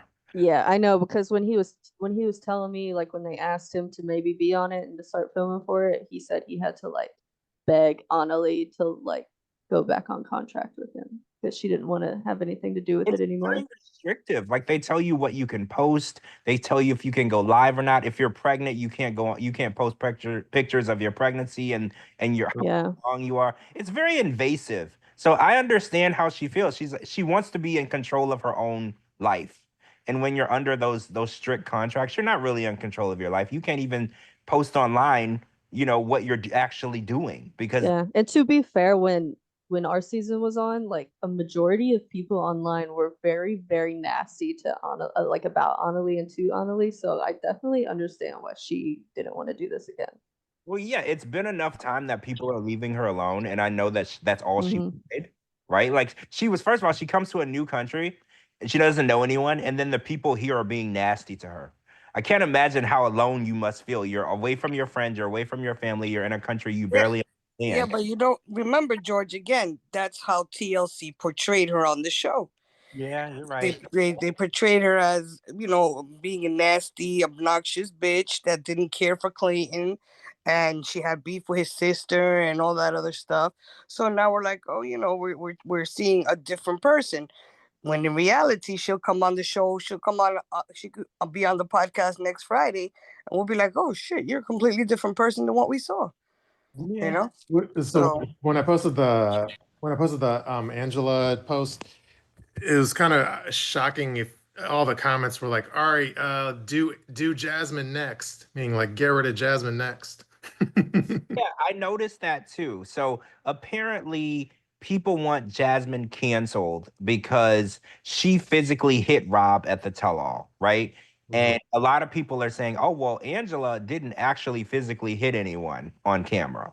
So a lot of people are like, well, Angela, if you're gonna fire Angela, well, I can't use that word fire because they don't really fire people. They let your contract expire and then don't bring you back. So a lot of people are saying it's not an even playing field because since Jasmine, for some reason, can get away with hitting someone, why did you not renew Angela's contract? She didn't actually hit anyone. Angela, all she really did, if we're gonna be technical, is got in a lot of people's faces. Right? That's all that we saw on camera. We can't say what happened off camera because we weren't there, because a lot of stuff is going around off camera. But we know Jasmine also hit Gino on Before the 90 Days. Remember when she took the hat off and hit him with the hat? Y'all remember that too, right? And threw the toothbrush outside. Mhm. A lot of people are like, I think that they need to cancel her. It's ridiculous that she can get away with this. And we've had the same conversation with Angela for years and years and years, and now we're hitting the same subject with Jasmine. So like, how do y'all feel with the fact that she actually physically hit someone? Because a lot of people are saying if Rob would have took off his shoe and hit Jasmine, he would Oh, have. yeah. So how do we make this fair for all of for all the cast members? Well, you want to hear something maybe a little bit of a controversial take? Yeah. Someone who has seen all of this happen in real life with their own eyes. I feel like most of Jasmine's behavior is actually quite encouraged by the producers. Well, They see, eat it up. They love it. They love it. And she makes them so much money and she gives the show so much attention that they let her just do whatever. I believe you. And I actually believe they encouraged Angela to get in people's faces and scream and act crazy too. But the fact that they turned on her in the end is, I think, what seems unfair. Like if you encourage someone to do something and then you don't want to work with them in turn for doing what you asked them to do, that doesn't seem fair to me. But they do that all the time. You're right. All the time. They do not care. And I feel like in Angela's case, they probably got to a point where they saw the cash cow running dry. And so they decided it wasn't worth keeping up with her when now they have other people who are starting to pick up that slack instead. I think that they probably they want they want the viewers to be mad at them. They want the viewers to like hate them because people hate watch. I feel like unfortunately in Angela's case, because you're right, her and Jasmine, it's the same thing basically going. I mean, Jasmine's apparently was a little bit more extreme, but they want you to act crazy, and then when it's no longer benefiting them, they don't care what all you may have lost or like your personal like view to the world looks like anymore. Like if you're not useful to them, they don't care. It's nothing is personal to them. They will just cut you off. Yeah. I feel like they condoned her behavior and then one day decided to say, we don't condone her behavior. And I know it probably confused the hell out of Angela because she was like, what do you mean you don't condone my behavior? You told me to do it. No, Right. I think a lot of Angela's issues came from her personal life, though, with that whole Michael's stuff. That's probably where TLC started to distance themselves when he ran away from home and all of that other nonsense. Yeah, That that's those when they started to distance themselves from him. that news story of him running away and her hiding his passport, that made it. Yeah, that's probably what Yeah, and I started think to distance TMZ themselves. TMZ is scary because they don't want a tarnished reputation of the show. So when TLC or TMZ was reporting that, I think they were like, "Well, wait, now you're tarnishing the whole." Yeah, now we're getting into choppy waters. So that's Was Right. probably where they anything started. like legal brought up with that? Like, did he start some kind of suit or anything after her? Well, Or Well, am I he remembering raised wrong? he raised the GoFundMe to for legal proceedings, like to I think it was to divorce her or whatever. yeah, but I feel like the second like any cast members start to like maybe have some kind of legal thing going on if it has to do with the show. I feel like TLC or maybe not even TLC. I feel like Sharp and TLC like get really touchy about that stuff and they want to distance you right away. Like I think they're kind of Yeah. I don't know. When it gets to that kind of stuff, like legal, maybe lawsuit, maybe this or that, they're not going to risk it. They're just going to cut you off and make whatever excuse that they Yeah, need to I get rid can of see you. that. I can see that. Did, The did Michael legal attention scaring them away. didn't Michael like subpoena the private eye that was featured on the show to get his information on his report that he wasn't Yeah, cheating? for his divorce proceeding. Yeah, he subpoenaed his records, the private eyes records, whatever he had that he found. He wanted to see, not necessarily to use them in his case, but he wanted to see the documents. Like, I think it's called a discovery, where you get to ask for what the other person has and they get to ask for what you have.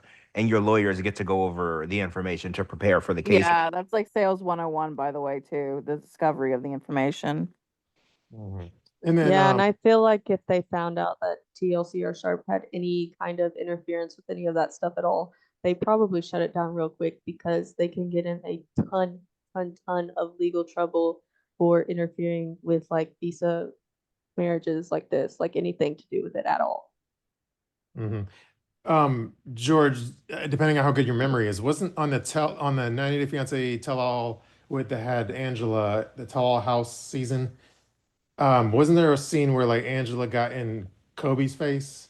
Yeah, that was at the actual tell-all. Actually, Yeah. I want to say they were actually leaving. It was at the end. And Like, Kobe stood up and said, "I don't like the way you're speaking to him." And she literally got in his face. And so, and mhm. So from what I heard was that was an example of like how Devin was saying when they encouraged like a fight. I heard that one was like a staged fight between Angela and Kobe. well, yeah, I think that the interaction was encouraged. It was, I think somebody was like, "Oh, Kobe," because remember, Angela was in another part of the building. Kobe was speaking about Angela. Angela was nowhere, not even in earshot. I think somebody told Angela, "Hey, he's talking shit about you over there," and I think it was an encouraged interaction. And and the way that people are like, "Oh, she's in his face," and she's not just aggressive towards her husband. She's aggressive towards this person too. But I do think that was the theme and tone of her attitude at the tell-all. I think that's what they wanted her to do. That's how they wanted her to behave. So the fact that they're condoning her for her behavior is very hypocritical because I think she was encouraged to be that way. Mhm. Yeah. I will say that, and it doesn't make sense now that you've like said what happened with Jasmine. What doesn't add up is I do remember at the last tell, they did like give us all a talk. I don't know if it was like I'm pretty sure they called us all beforehand, like individually. I do remember them specifically saying that like they don't want any physical fights. Like if anything physical happens, they'll shut it down. Like they didn't want any like violence or anything. Like Well, that we could like argue and stuff and yell at each other, but they wanted to keep it like, now the one thing I know. will say, I don't think that the Jasmine shoe throwing was planned because when she got up and she took the shoe off, Sean didn't stand up, Sean didn't react, security didn't get up. I don't think that they knew she was going to do that. I think that she went rogue. And that wasn't, I don't think that they planned that. I think that she went rogue because the way nobody reacted quick enough for something that I thought was going on. Because Sean didn't even stand up. And it literally happened right in front of her face. And I was like, I really think that this really did catch them off guard. But that was the first time. The second time she did it, they should have known what was coming. Right. So But that also you could argue that they condone it because they shot it and they still aired it. They didn't have to air it. yeah, Yeah, it was literally the like when they send like Entertainment Tonight like a exclusive clip or something. Exactly. It was a little That thumbnail. that made the ratings shoot through the roof. So they were like, Yep. "Yes, this is what we want. More of this." Yeah, Yeah, like that sounds like condoning to me. Yeah. like the screenshot of her, with the heel in her hand about to throw it like a discus in the Olympics. Like that was the actual like YouTube thumbnail for those videos and stuff. yeah, they definitely capitalized on the violence. And you either condone behavior or you don't. There's no in between. I think they love to hover in a gray area where they're like, we didn't tell them to do it. It's a reality show, so this is just they hover in that gray area. But you either condone it or you don't. And filming it, airing it, and then using it as promotion is condoning. Right. Period. Like even if they liked the tension or what was being said in that scene, it's not unlike them to say, okay, let's shoot it again, say this stuff again, but maybe don't throw the shoe at them. Like they could have done that, and they do stuff like that all the time. Well, I think what embarrasses me of myself is I enjoyed watching it. Yeah, it was And definitely. I'm embarrassed because I don't want people to fight each other and I don't want people to hate each other. But I'm also embarrassed that I like watching that type of stuff on TV. But I like it better when I'm watching a movie or a TV show where I know no one's actually getting hurt and it's acting. I don't like it as much as where because that was a pregnant woman. Say for instance, she threw something, but when she took the shoe off and tried to catch her footing, she fell and landed on her stomach. Right. Well, she was the one that made the decision to get up and throw her shoe. That'll be on her. What I do like about that interaction, not the physical, but I like the calling out. I like the cast members calling each other out for the like that part we can do, but the physical violence, no. Just like calling each other out, yeah, that would be cool. You know, because Yeah. that nobody has accountability. You watch the whole show, 17 episodes, and nobody held accountable. Then you go to the tell-all and nothing happens. But that tell-all, what made it interesting was because he actually called her out on her behavior towards Gino, and that caused a whole, whatever after that. But that I would appreciate, like more calling each other out. Well, yeah. What do you think of the people that said like she's pregnant, so she shouldn't wear high heels anyway? I mean, yeah, for as pregnant as she was, those were not appropriate shoes. I was worried about her slipping when she was walking out to the stage, on that floor. That's like concrete floor. So I was like, oh God, that floor and those heels, that doesn't go. But True. yeah. All right. Should we switch topics?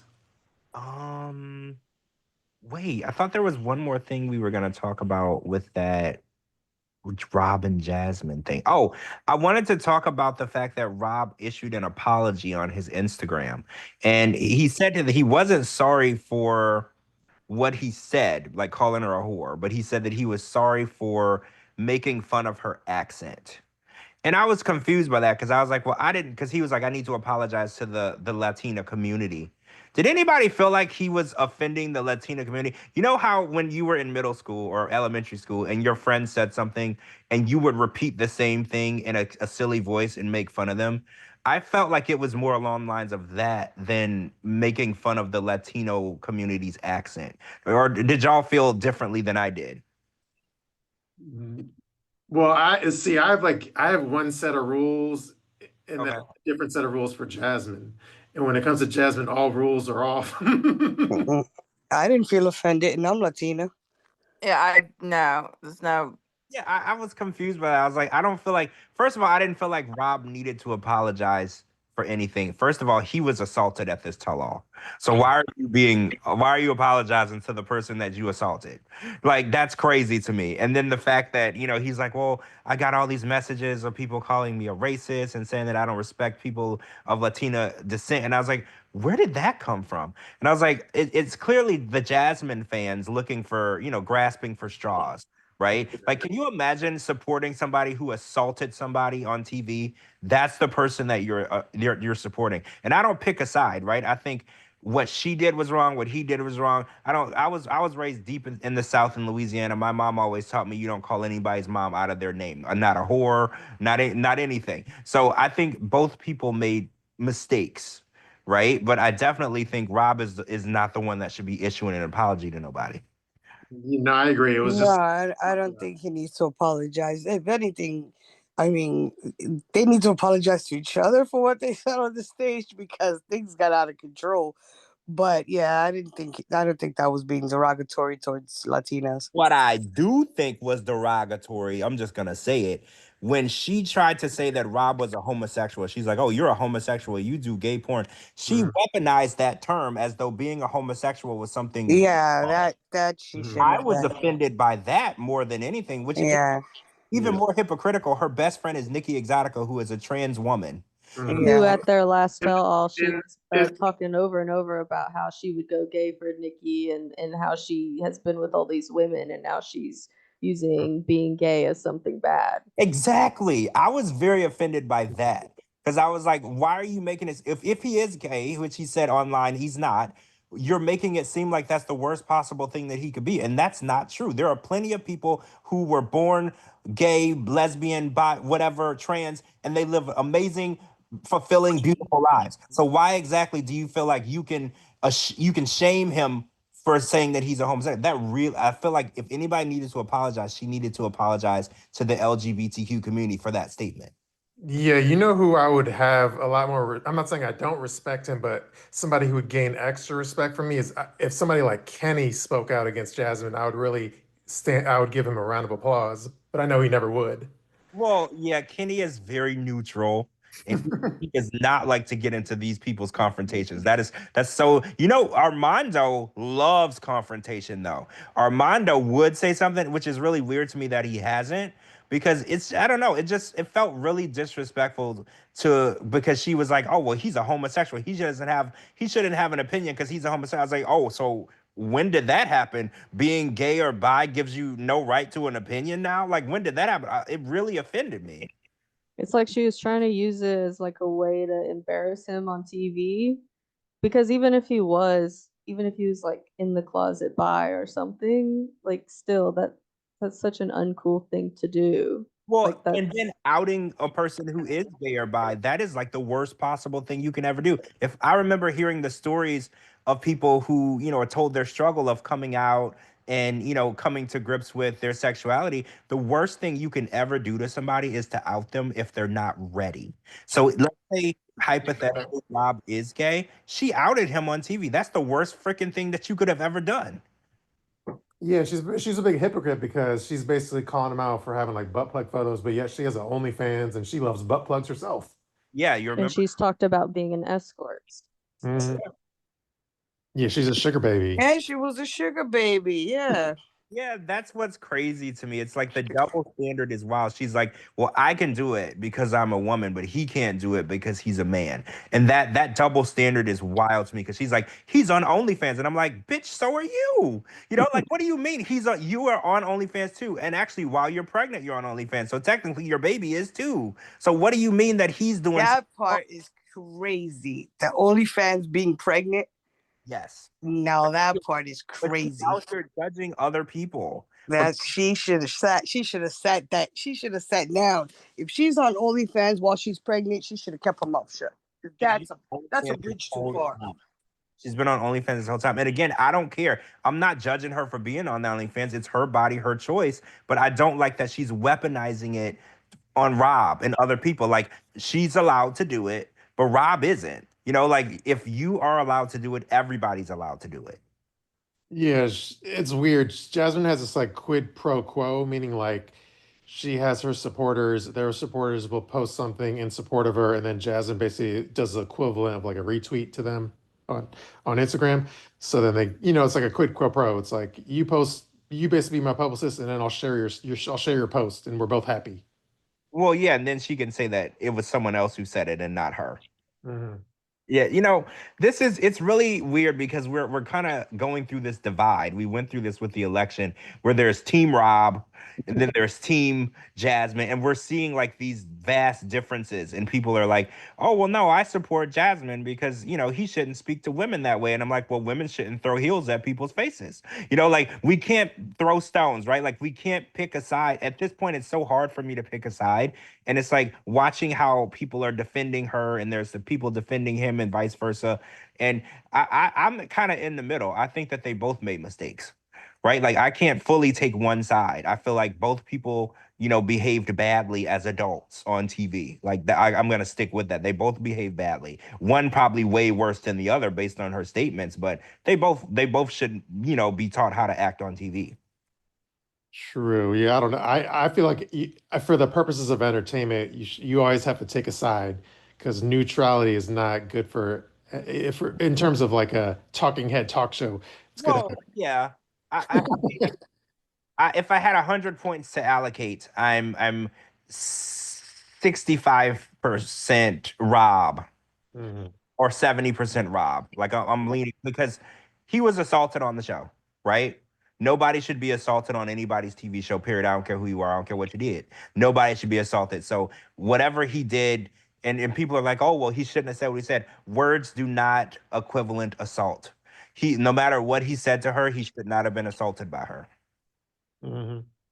I think it's pretty healthy too, like as just a viewer of the show, to be able to. I mean, you're right. Pick a side because that's what the whole entertainment aspect is about. But also, you can pick a side without like fully defending the person whose side you picked. Like I see some people, they're like, I am on this side and this person didn't do anything wrong and everything that they did is justified and they are perfect and the other person is just an evil demon who like has no right to act any way whatsoever.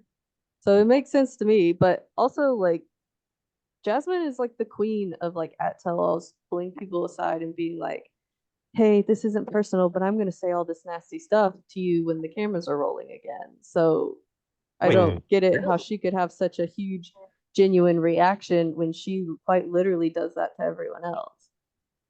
that's interesting you said that. So she's one of, because I've heard the same exact thing about Big Ed. Someone told me, I'm not going to say who, that Ed said some horrible, nasty stuff to them on camera at the tell all. And then when they were eating, he walked up to the person and said, hey, it was nothing personal. This is, it's work.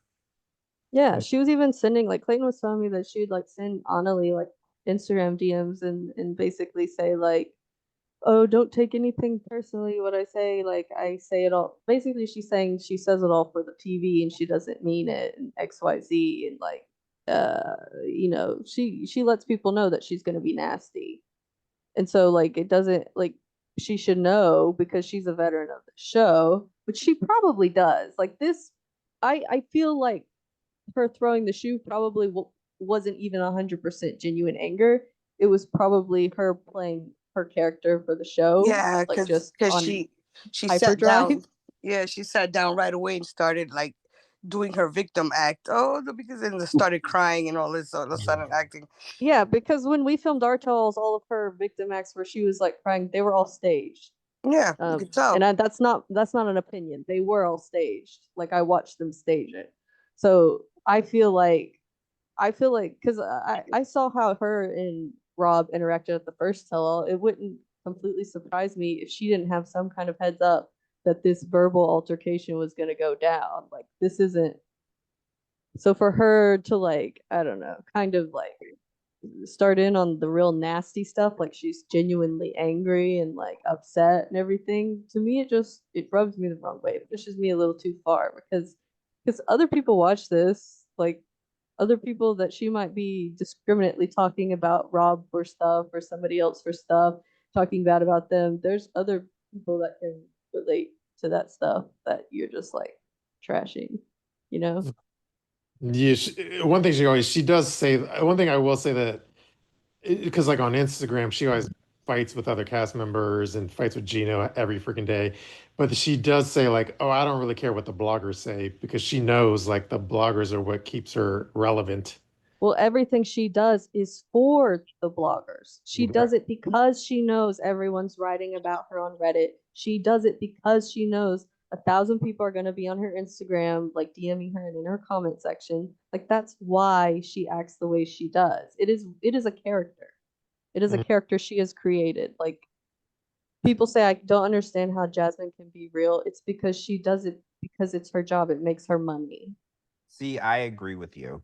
I see Jasmine and I used to be friends back in the day, and we talked, and she was the nicest human being in the world. And this person that she is today, I don't know who that is. We've never met, we've never interacted. I have never interacted with a Jasmine that acts the way that she acts now. So when you say that this is a character that she created, I agree with you. I don't because this is not the person that she used to be. And she was literally kind, like literally would check on me, like do nice, kind things that a kind person would do. And now the person that she is now, she's almost a monster. Like she's a monster. The way that she recklessly and she says things and doesn't care Yeah, who. but you know who created that monster? TLC. Yeah, sharp. Yeah, you're right. They created that. More followers and the bigger the checks, and she sees the payoff. She sees the reward. and be Mhm. the character That's we want her to be. that's the fuel. That's the fuel that she needs to keep on going. You know, pushing the envelope every episode, just pushing it further. Like in Resorts, when she instigated that fight between Natalie and Sophie, she clearly went to one and told them one thing, and then went back to the other and told them the other thing, and then sat back and watched the fight. Then she got in Natalie's face, like, "Oh, you crazy? This, and that." That's just the character that she's playing, but she fucked around and found out because Rob wasn't playing the character. He wasn't in character that day. Yeah, Rob wasn't playing any. Rob wasn't in character. She thought he was in character. He wasn't. Rob Yeah. was like, "Let's go." He was like, "Let's do this right here." She got surprised. She's like, "Wait a minute, you're supposed to be playing Rob from the show, not Rob in real life." But by the way, That very well could be true because you can definitely tell in real life when she's like on set, you can tell she has this air about her that she definitely feels like she's the most important person there, and that like everyone is waiting on her hand and foot. So if something were to happen to her like that, where she was caught off guard, I could definitely see where like she would be shaken up because she does like she's their princess. She is, or I guess their queen or whatever. And I guess she does. I mean, it's obvious when you see her in person. She expects to be treated as such. yeah, she has a big ego now as opposed to a few years ago. But she just posted on Instagram stories. Let me just read one thing she says about Matt, which is her baby daddy, which I found kind of peculiar. She said, and I quote, "Matt is just a support system given the circumstances and a good friend. I don't have the mental energy for anything else, and it will take me 3 lifetimes to ever trust someone, parentheses, men again." So it seems like the whole romance with Matt is kind of fizzled. Yeah, I noticed that she started insinuating they weren't together. She would post like, "Oh, baby daddy came over to help me clean the house," or "Baby daddy came over to help cook for me," or whatever. Insinuating. Or like, what's it called? Like joint, when you like joint parenting or something, or Oh, co-parenting. Co-parenting. co-parenting. Yeah, yeah. Well, yeah, She's but the she's baby's setting up not her even script here. for the single life. Well, yeah, I was gonna say the baby's not even here yet. Y'all already co-parenting. Yeah, she's already reading the script for single life. She's like, "Fuck this." When she found out Matt had a tow truck job, she's like, I'm going back to TLC. Let me go jump back into that well of single life. Yeah, she canceled his contract real quick. She said, "You're gonna be the baby daddy, but you're not gonna be my man." She was probably just using him as a segue to like keep the storyline interesting until her next season. Yeah, that's what she did. Well, Now she can go on single life, and she has a baby. well, Which a lot of people, a lot of fans will watch the show if they know there's a baby. Of course. Yeah, so it'll be a season with Matt, then it'll be a season with the pregnancy, having the baby, then it'll be the mommy makeover plastic surgery season, then it'll She's gonna be on Diaries. She's gonna be on The Single Life. She's probably gonna go back to Love in Paradise. She's gonna do her rounds. She's gonna do her rounds by the time TLC gets tired of her. And she's got to know that eventually they're gonna get tired of her. They're gonna Yeah. pull an Angela on her because they're not gonna keep her on forever. Like she has a lot of hype right now, but it's impossible. You can't keep that forever on a show series like this. Well, Angela was also their queen at one point, so it's a cycle. And once your reign ends, when they can't use you for any more shows, they can't make any more ratings off of you, then they move on to the next puppet. I guess is what the best way. Whoever they can use to make that character, that villain, they'll move on to the next person. Well, I feel like Sophie's already encroaching on that Yeah, I do. I feel like position. Sophie is definitely in training for that spot. Like they're creating a villain with her, and she's definitely walking in those footsteps. Yeah, but she's not as aggressive as Angela or Jasmine. Yeah, She's got time. Yeah, she's kind of quiet. I would think that Natalie would have been the one they were going to use to be the next villain, because she's all over the place. But Well, they've already filmed Sophie for another season of something else. yeah, and Rob. Yeah. Rob is going to be on the Mexico singles house, resort house. It is something singles, but I don't know exactly what. It's the Mexico show for Rob. Well, I don't know for Sophie. I just know that Well, Sophie's probably going to be on the single life. Yes, so Sophie is going. And a lot of it's gonna do with like, I think, because she was saying that like, she wanted it to be more like woman focused. Like she wanted to be seeing like women, but they wouldn't let her. So I don't know if they'll like what season of like what show that's gonna be. Well, they're casting Single Life right now.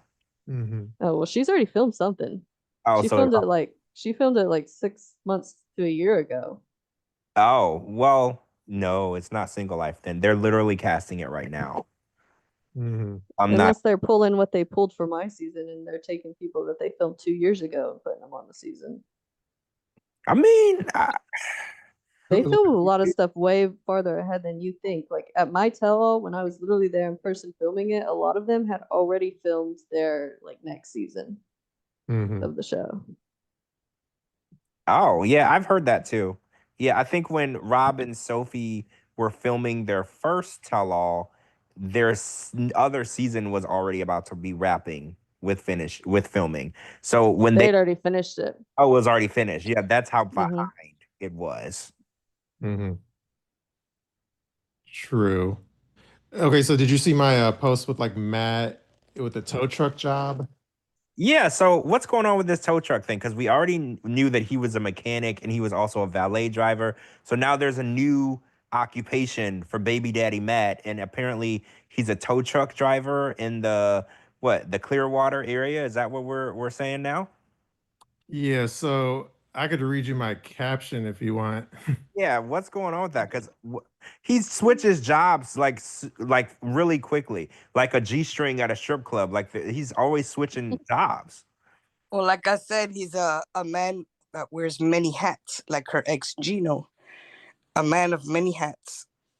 True. Yeah, I don't know if it's a Romanian thing where they're just very resourceful and they wear a lot of hats. I don't know. But okay, I'll just read you my caption. Very, very resourceful. Yeah, no, it's supposed to be like a compliment, like they're hustlers, like they have a lot of hustle in them. But so this is my whole caption, but it kind of goes through his whole history. But I'll read it real quick. It says, this character, Matt, literally has a million jobs and they're all car related. First, he was a mechanic reportedly, but if you noticed, he never has any grit under his nails, so he couldn't be a grease monkey. And then we learned he and his brother parked valet at a Michigan strip club and he cleaned out the girls' cars while they danced inside the club. Well, now he's in Florida, and I'm reporting exclusively that he's now trying his hand as a tow truck driver. He recently, in February 2025, registered an LLC for a tow truck company.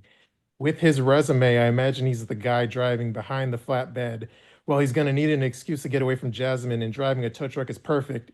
You heard it here, folks, first. So, yeah, he basically signed up, he has like an LLC for a tow truck company, and it looks like that's his latest gig in Florida. So I'm confused. So I'm assuming he moved to Florida with Jasmine. That's what I'm assuming. But if him and Jasmine aren't together, is he just sticking around because it's his baby and he wants to be close to the baby? Because I was like, if they're not together, why wouldn't he go back to Michigan? Yeah, he's sticking around for the baby, and then also, I'm For the sure money. to get on more TLC shows. Yeah, to get more fame and to, she's his sugar baby. Yeah, I Yeah. like that because that's how I look at it. It's like a reverse. Sugar mama. She's sugar mama. Yeah. Yeah, it's like reverse because she used Gino as her sugar daddy, and now she's the sugar mama for Matt because he's never really had a job that made him a whole bunch of money, right? He makes money, but he's not making a whole bunch of money. So now she's the one spoiling him. So she's kind of switched the shoe and put it on the other foot. Well, because I think that's part of the fact that if the romance between Matt and Jasmine is fizzled, I feel like part of that is the financial dynamic. Because if Jasmine is making, let's say $200,000 or $300,000 with all of her endeavors, and Matt is like, and she's covering Matt's expenses, she's obviously going to be like turned off by that. Yeah. That's what I was saying. That's why she's already distancing herself from him. Jasmine is used to being taken care of by men. She gets sugar daddies. She's a sugar. Well, she ain't a sugar baby. She's like grown now, but she used to be a sugar baby. And I think the idea of having broke dick in her life is like a real turnoff for her. Yeah, Like, but then why would she have a baby from a person that has no money? Because she's not going to be getting anything in child support. well, yeah, it's very out So of it's kind of weird. Like, you would think if you're gonna get pregnant, you get pregnant by Dane, the guy in Panama that had money, or even Well, Gino. Gino had some coins. if the baby gets her more seasons on a TV show where she's getting paid more, then I could see where it works out that way. Yeah, I don't think she was that calculated as far as where the dick. I think you are really underestimating how far she calculates things. Yeah, I just mean like she was in the Planet Fitness in Michigan, and he was like a fame whore, so he was up her ass, literally and figuratively. Oh, so do you think that it was more so he stalked her? Because Yeah, at first I thought, oh, she was in the gym and she saw a guy she liked and she pounced. Maybe he saw her in the gym and realized somebody, somebody in the gym was like, that girl over there, she's on 90 Day Fiance. She's got 400,000 followers. And maybe Matt took that as he's like, oh, I'm motivated to get a baby in her because that's gonna get me where I want to be. So maybe it was the other way around. yeah. For the people that aren't like super fans like us, Matt, he's on IMDb. He's been on several like independent films, so he's like also a fledgling actor. So he saw Jasmine, and his like starfucker sensibilities went off, and he's like, "Oh shit, I gotta get with her. That's gonna like that's my." Yo, imagine Got if a baby trapper. yeah, imagine if she has to pay him child support. I mean, alimony for the baby. Yeah, That's if true. you're the baby, That's you true. won't pay. Yeah, If she right? doesn't end Right. up, if she doesn't even end up taking care of it, and he's having full custody, then he gets all the. Well, she doesn't have the other her other kids, so she might give this one up Exactly. too. Exactly. Yeah, this is true. So he got her for child support. Because I Yeah, doubt when she has the baby, she's just gonna stay at home and raise the baby and not do any more TV or No. not do anything. No. So, Devin, what did you think when she had about like $5,000 worth of Amazon gifts available for fans to buy for her baby? Are you serious? Oh, Yeah. you didn't hear about her baby registry? Yeah, over Mm-mm. $5,000, including furniture, cribs, clothes, And anything. let me guess, people bought that shit. They Oh, did. yeah. They did. Despite our pleading. Despite the fact that she makes over 30,000 a month on OnlyFans alone, they still purchase all that stuff for her. Mhm. That's crazy. I know, right? And it's like, meanwhile, we going to work every day. She's literally laying up with her feet on the couch, people showering her with presents, and it's like that doesn't seem fair at all. Oh, while we're still on the Jasmine topic, like you know who slid in the comment section is Dana left a couple comments for me. Wait, Dana is Gino's, Michelle's husband. so Michelle's husband. So what? That's Gino's cousin, right? Yeah, I think so. Yeah. Yeah, he slid up in the comment section. And he's the one that's married to the Oh. Gino hater, right? She's not a fan of Gino, Michelle, right? Yeah, Michelle's like Jasmine's pup, like a lapdog. Yeah, so she's not a friend of the show, by the way. By association, yeah. So Yeah. then I'm going to read you the couple quick short comments that Dana posted in my comments. Yeah, let's see what she had to say. Because I did you all could read it, but there was a post I did that was like Mortal Kombat style. It was like Dana versus Uncle Marco. And then there was a couple long comments, which I don't necessarily have to read, but I could read the short comments that Dana Wait, wrote. is this in retaliation to Uncle Marco's interview, or is this something else? I forget which post the comments were left under, but it wasn't necessarily specific to the interview. Oh, okay. But anyway, it was a post on my Instagram. You can look it up, but I'm not going to read you the whole long post. I'm just going to read you the quick short comments from Dana. Oh, because there was one part in the comment section. I wasn't talking to Dana, but I was talking to a fan, and I said, Dana's wife is brainwashed. Yes. And then Dana replied, he was like, I can't wait for this to unfold so you can see how wrong you are. You have chose the psychopathy team. What? And he's referring to someone other than Jasmine being a psychopath? I think like he considers Gino and Marco and probably any fan of Gino a psychopath. Gino is the most non-psychopath person like ever. Like he's the most calm, logical person. Like Jasmine and Gino, like if you put them next to each other and you say point to the psychopath, anybody with a brain and eyes and ears would point at Jasmine. So what is he even talking about? I don't know. And then he left his other comment under the same post. It says, mental health awareness is my stance. Uncle Marco and I are just fine.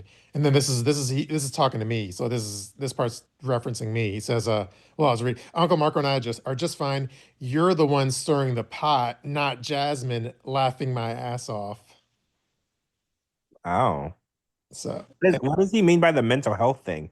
I don't know. I think that's his like cover for all the drama. He's like, oh, I'm just a mental health advocate or some bullshit. I don't know. Who's mentally ill? Like, who's he I think talking about? I don't know. I think he's calling Gino and Marco psychopaths.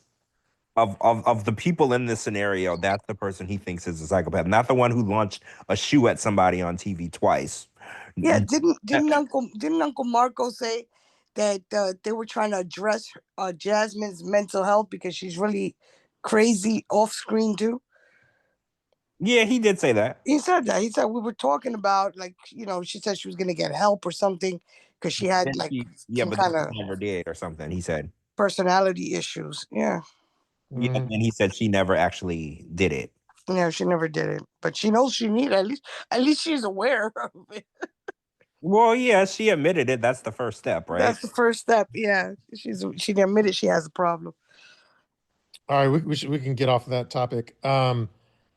Let's talk about Devin. You missed all this drama, but about like a month or two ago, we had this like huge drama with so there was this OnlyFans tea that we stumbled upon, which was like Aniko, which is I guess is Darcey's daughter, had an OnlyFans, and we didn't even know she had one, and it wasn't something like pre-planned or pre-thought out.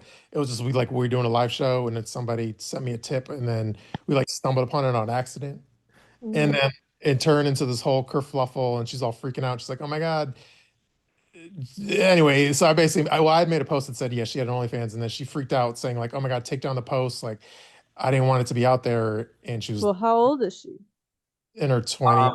She's gonna be 21 soon, so she's of age. So old enough to be legal, but still young enough to feel shame. Yes. And then no, so anyway, the update to that story. So yeah, she's like, this is all kind of old news, but like, so she's all freaking out to like take down the post, even though I didn't even like link the OnlyFans. I didn't say the handle. I didn't give any specific details. I just said she had one. And anyway, long story long, she was freaking out and she was telling George to text me to remove the post. And then long story long, I removed the post just out of the kindness of my heart.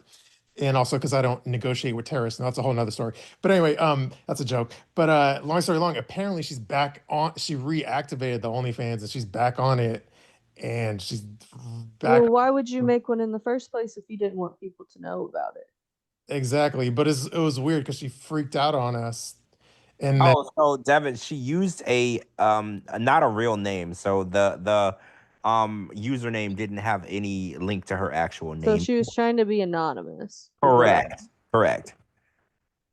And then yeah, so anyway, long story long, we assumed, oh, if she's freaking out like this, then she's done with it. And then it went away for like a month, and now we got word that she's back on OnlyFans, like the whole drama never happened. Yeah, I got a message the other day, and somebody was like, "Hey, I don't know if you know this, but Aniko is back on OnlyFans," and I was like, "Why are you lying?" I was like, "That can't be true." I was like, "She made it seem like it ruined her life." She literally reached out to me and was like, "This has ruined my life. My parents know about it now. My whole world is falling apart. I'm never gonna be able to recover from this. Like, please help me get him to take this down." Blah blah. Blah. And she was like this whole thing. So I'm like, this can't be true, right? So I sent a message to the group chat, Shabooty. I know you saw. I was like, "Is this true?" And then come to find out, she is back on there posting the exact same stuff before, but now the only difference is she's only she's asking people to pay her through Venmo or PayPal, not through OnlyFans. But she's still sending people the videos, the explicit content. And it's crazy to me. But one thing that I noticed that was really odd, it said it was on first, it said my rent is due, so I really need you guys to buy my videos. And anybody who knows Darcey and Stacey and watch them online or on the shows or whatever know that they live a very extravagant lifestyle, right? They both live in Miami. They have, I think their apartments are $5,500 a month each. And the house that they grew up in, that Aniko grew up in Connecticut, was worth, I think, $500,000. There's money in this family. So a lot of people are really confused as to why she's selling content to pay rent. Like, everyone's like, why can't your mom or dad pay your rent? And so I wanted to get everybody's opinion on that. Do you guys think that she should be dependent on her family, or do you think that since she is grown, it's her body, she's a woman, she should be able to do whatever she wants? It's okay for her to be using OnlyFans to pay her rent because she is in college. College is a really difficult financial situation for young people, or like, how do y'all feel about this? Because a lot of people are saying that her mom and aunt are walking around with Chanel and Gucci bags. Why is she doing this? Well, as someone who's like family, like right now I'm living in their house, someone who, if I needed support monetarily wise, I would be okay. I think that her having an OnlyFans is probably not because she needs her rent paid and because she needs to eat. It's probably because she wants to be like these girls on here making millions every month. Oh, okay. So it's not a money situation because that makes sense, Devin, because her family's rich, like they're loaded. So it's probably the fame of being one of the top. What is it, in the top like 2% of the girls, right? Yeah, I mean, like a lot of people who have money, what's in especially people who come from that lifestyle of like flamboyance, a lot of them, just from my personal experience of knowing them, they always crave more and more and more. So even if she's living a comfortable life now, or I mean, there could be a part of her where she's getting older and she doesn't want to rely on her parents' money, or her parents are probably may be telling her, hey, you need to like leave the nest kind of thing. That's possible too, but I feel like it's probably not because she's gonna get evicted that she's doing this. Yeah, I'm with you. I don't think her dad has money, her mom has money, her grandpa has money. There's money everywhere, so I don't think homelessness is ever going to be an issue for her. I think you're 100. No, but she wants her own money and she wants a lot of it. And the easiest way, unfortunately, for attractive young women who may have some attention because your family is what semi-famous, it's an easy way to make money. But that's why it doesn't make sense to me that she would be so against people knowing about it. Well, Yeah, right. that's the part that annoys me is like pick a side. Either you're done with it or you're promoting it. Like being in the middle is like it's like that's the part that's annoying. It's like pick a side. Would are you is it are you done and you're or is it active? Because it's very like conflicting. And then when I get like threatening messages about a post, She may have just been like wanted to do it, and then when actually people she knows in real life found out about it, have probably felt that intense like shame and embarrassment.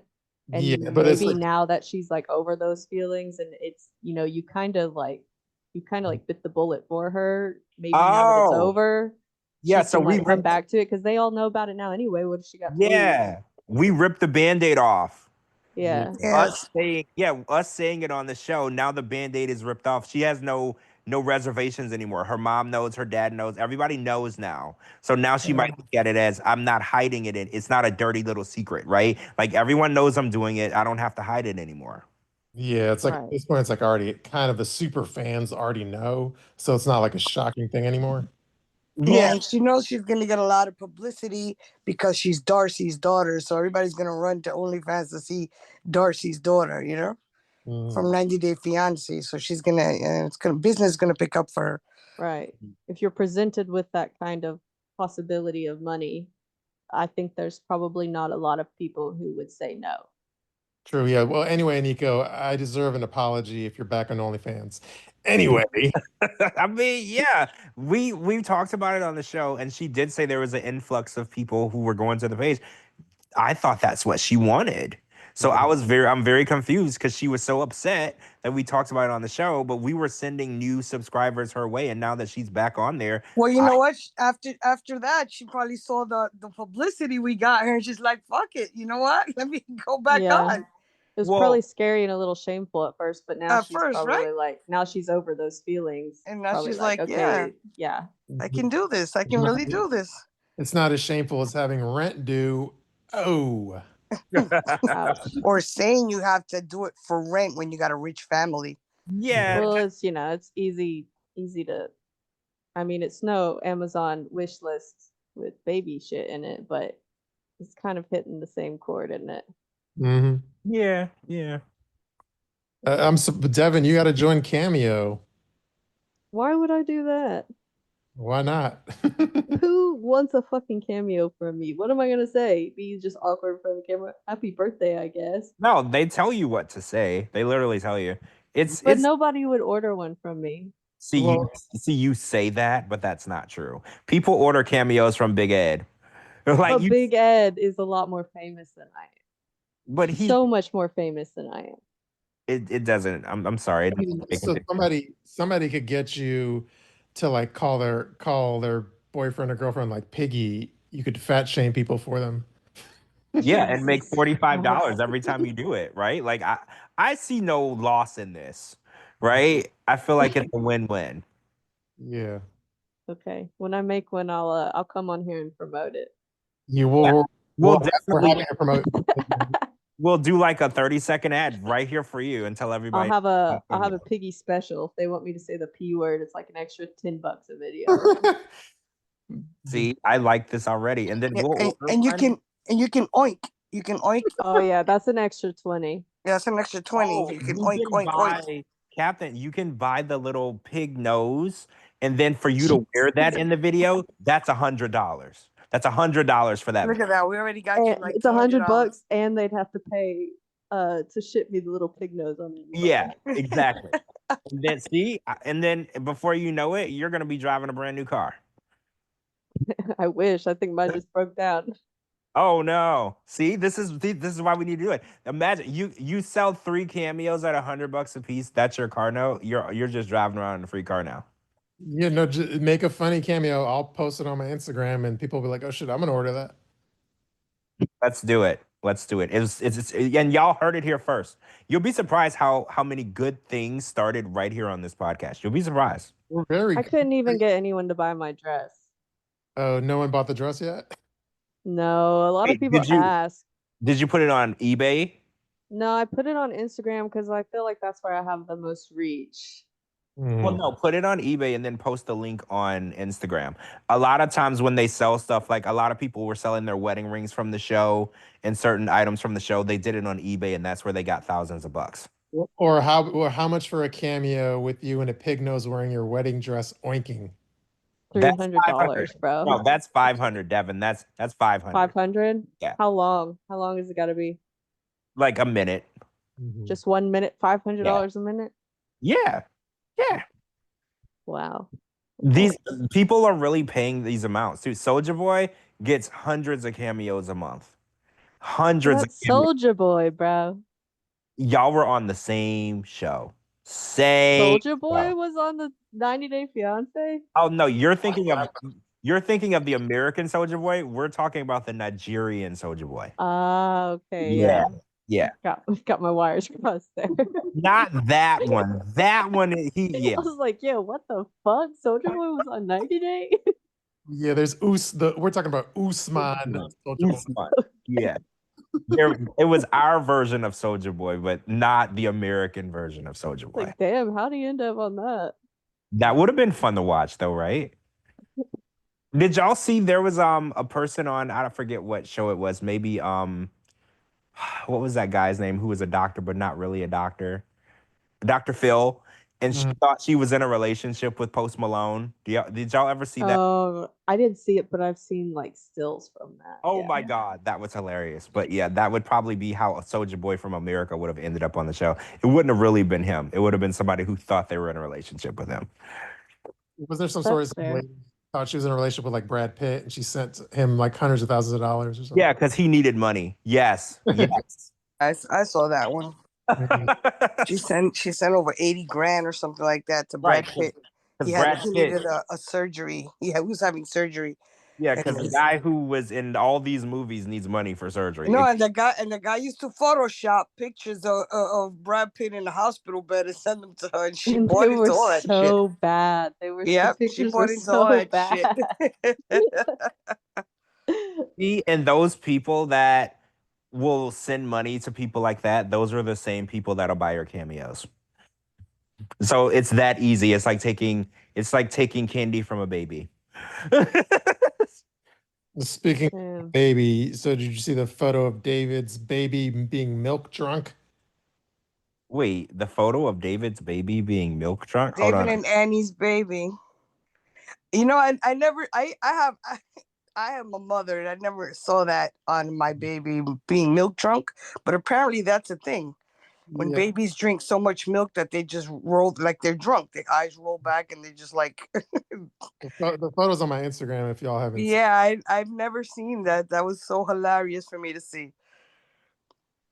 I'm looking. You got it. Let me see how many rows down on my profile. 1, 2, 3, 4, 7, 8, 9, 10, 11. You got to go. If you go to my Instagram profile, you have to go like 11 rows down of 3, and it's on the right side.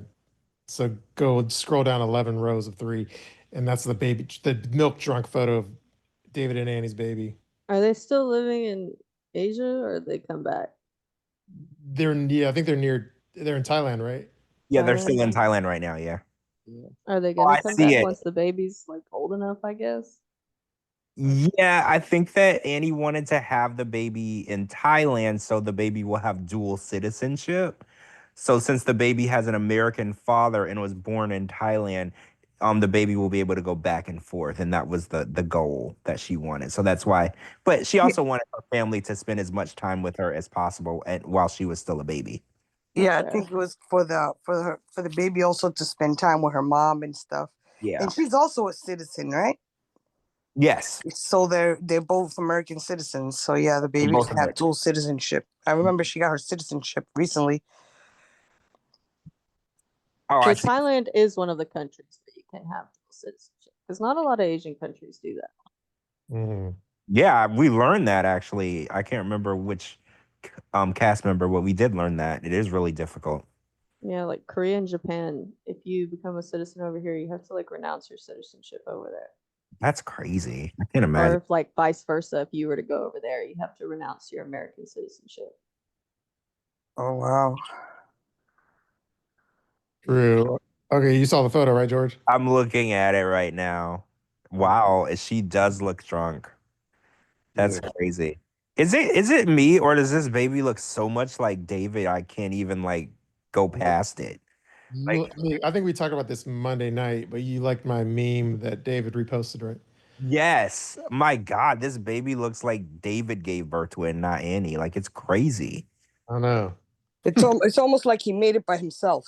I know. It even has his cheeks and no chin. Like, this is David all the way. Yeah, it's a little mini David. I know. This is crazy. Very cute, though. Very, very cute. Very cute, very cute. Both babies are cute. Not all. That's most. George, my mom used to say there's no such thing as an ugly bride or an ugly baby. I can show you both. Give me a. I can too, but you're not supposed to. You're not supposed to, but there are some very ugly babies out there. Very, very ugly. I've seen a few, especially in my family. There's a couple running around. Yeah. And then you're like, and when you see an ugly baby, then there's an ugly parent not too far away. Yeah.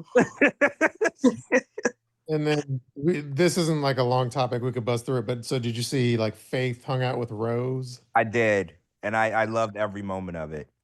I love the reel they did. That song that they made out of Rose's scene.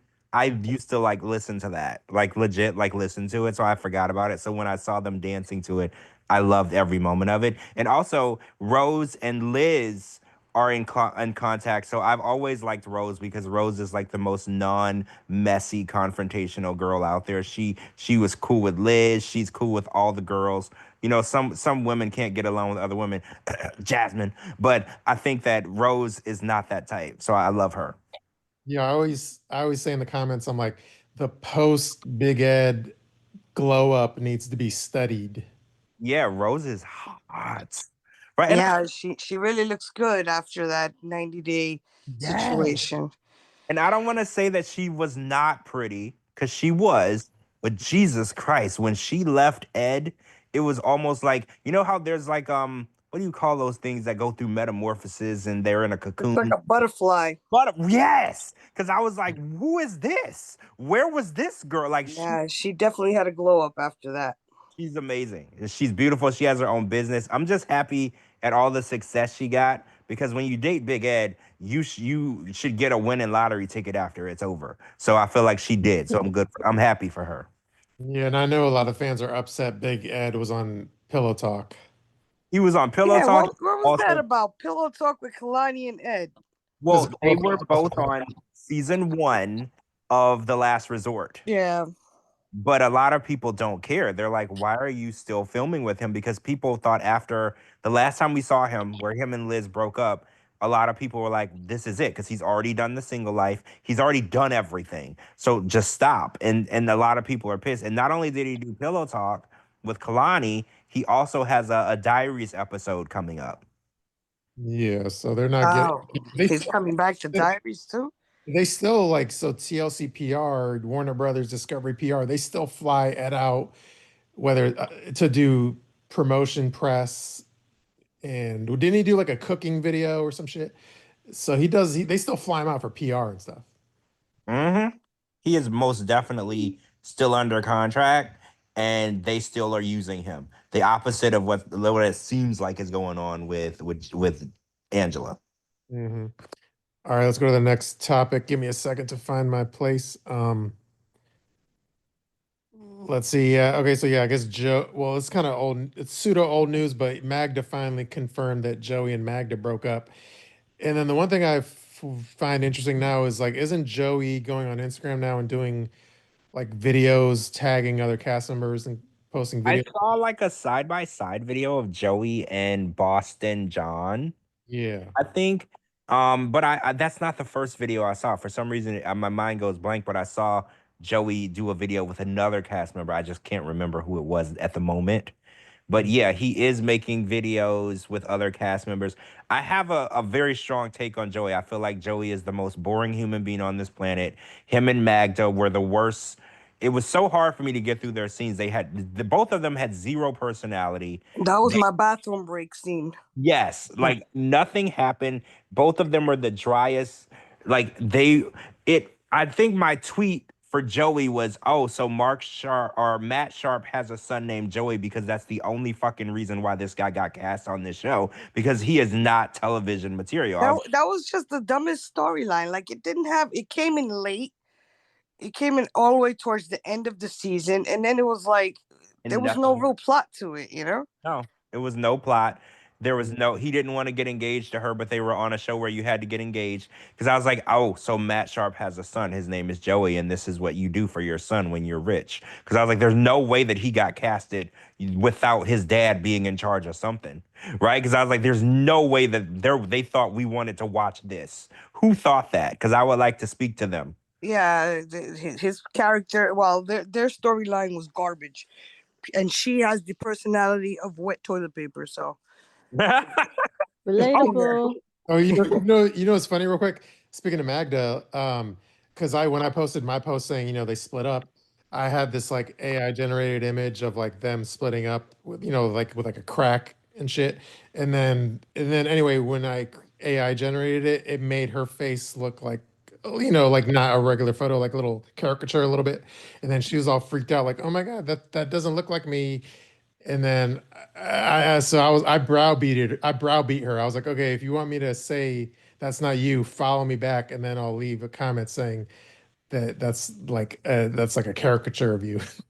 So she followed me back. oh, so now she follows you? Yeah. Oh. Tell her don't follow me. I don't want to. I'm scared that her boringness will rub off on me, and then I'll yeah, right. right. Then I'll just start falling asleep at the wheel because I'll be so damn boring. But yeah, she was very unnerved that people would think she's not pretty.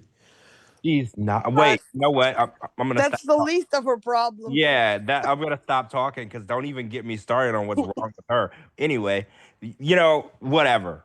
But I will say this: Joey was one of the people that was at the boat party. Mhm. So now that we know that he's not with Magda, they are filming for the single life. My worst fear come to life is that they're gonna cast him for the single life, and now we're gonna have to be subjected to another season of his non-personality and his them shoulders. Oh my God, those shoulders. he looks like he's on a coat hanger. He's my sleep paralysis night demon or whatever. Like I can't with him. I just can't. So if he is on the single life, I'm not watching that. I'm not. I'm for real. I can't do it. True. All right, let's go to the next topic. I'm gonna skip around a little bit. Um, Do we care? I feel like we talked enough about Jasmine, so we could skip the Debbie versus Jasmine post, right? Oh yeah, Debbie is team Rob. She stood up for Rob and she did not stand up for Jasmine. So yeah, we don't really need to talk about it much. I agree with Miss Debbie.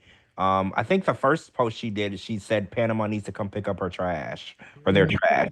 And then she did another post. So yeah, Miss Debbie has taken a strong stance for what's right. Okay. It is what it is. One thing I will add about that story with the Debbie post, and it's on my Instagram if y'all haven't seen it. Yeah, she put like a poop emoji over Jasmine's head. But the one thing I will say that's interesting about that was apparent. So I feel like I feel like when it comes to like bloggers and shit, Jasmine usually like ignores a lot of people. But when like a cast member talks shit about her, then they're like, so I think there's like not I think I'm pretty sure there's a group chat with a bunch of the cast members, and I think when Debbie posted her post, it got sent through the Jasmine group chat, and they were all flabbergasted, and they were like, so they're all upset, and they're like, oh my god, how are we going to respond to Debbie? So it was like a big kerfluffle internally amongst the cast members that are in their little group chat. Yeah, the cast members don't usually attack each other publicly. Mhm. So Miss Debbie kind of went rogue because there's like an unspoken like respect bond with the cast members. People don't typically, even when they completely disagree with something someone does, they don't go to social media with it. They'll, like you said, they'll put it in the group chat. Their friends and closest family will know, but it doesn't go out there. Miss Debbie kind of went rogue. So I definitely think that she's gonna get alienated by a lot of the cast members that are still working with that unspoken respect bond that they have. I think she's gonna be, but I don't think Miss Debbie cares though. Like honestly, at her age, she probably could care less. Yeah, she could care less. Right? At almost 70 years old, she's probably like, oh, they don't want to be my friend anymore. Yeah, she's in her own world. She don't Right. care. Like she's like, am I gonna lose sleep over a bunch of fake people that don't want to be my friend anymore? Like, I don't think she cares. Yeah. And then this wasn't on our topics list, but did you see that Amani kind of backtracked? Because remember when she went at Sophie's neck, figuratively speaking, and then so since then, Amani has backtracked saying, "Oh, I was wrong when I attacked Sophie." I did see that. I did. And keep in mind that Amani attacked her like right after the first episode aired. So she was like 2 seconds into fame, into stardom, and she was already starting fights with people. So, but yeah, she eventually backtracked and said she apologized for the way that she reacted and spoke against Sophie or whatever. What do you think caused the apology? Like, what do you think? TLC contracts. I feel like a lot of it was, you said it was like her first 15 seconds of fame. Yeah. It's probably because like when it first happens, you kind of have to make that transition into people are looking at my shit now and they're talking about it and they're making Reddit threads about it, and it's not just like you got a lot bigger audience, so the reactions are different. She probably posted that and then realized pretty quick that she can't do that shit anymore. Yeah, you're right. That was pre-verification check mark, pre fame. You're right. So I was just talking to one of my friends who's famous, and she was like, man, if this was 1997, I would have punched that girl in the face. And but that was like right before they got famous. So that's kind of so she was still in normal person mode, probably when she wrote Yeah. that post. Yeah. Because you think I was popping off on Twitter. If it was before I was on the show, I would have been popping off a lot more. Oh, I would be oh, popping off a lot more now, but I just don't because yeah, you kind of have to change the way you act online and in person, to be honest. like Devin, do they make you delete your old social media profiles before the show starts? I will tell you, they only made me delete one thing, and it was on my Instagram. It's actually not deleted; it's archived, so I could like put it back on my profile anytime. They made me delete the pictures I took when I attended the Black Lives Matter protest, back when all that was happening. I think in like 2019, 2020, 2021, Yeah. something like that. They made me delete the posts saying that I like supported it and everything. That's kind of fucked up, no? Yeah, I think it was absolutely fucked up. But yeah, they were like, you have to delete this one post and then you're all good. Yet And I was like, they let Angela parade around in her red hat. That's a strange request from them because there's a lot of people that have been on the show that have questionable.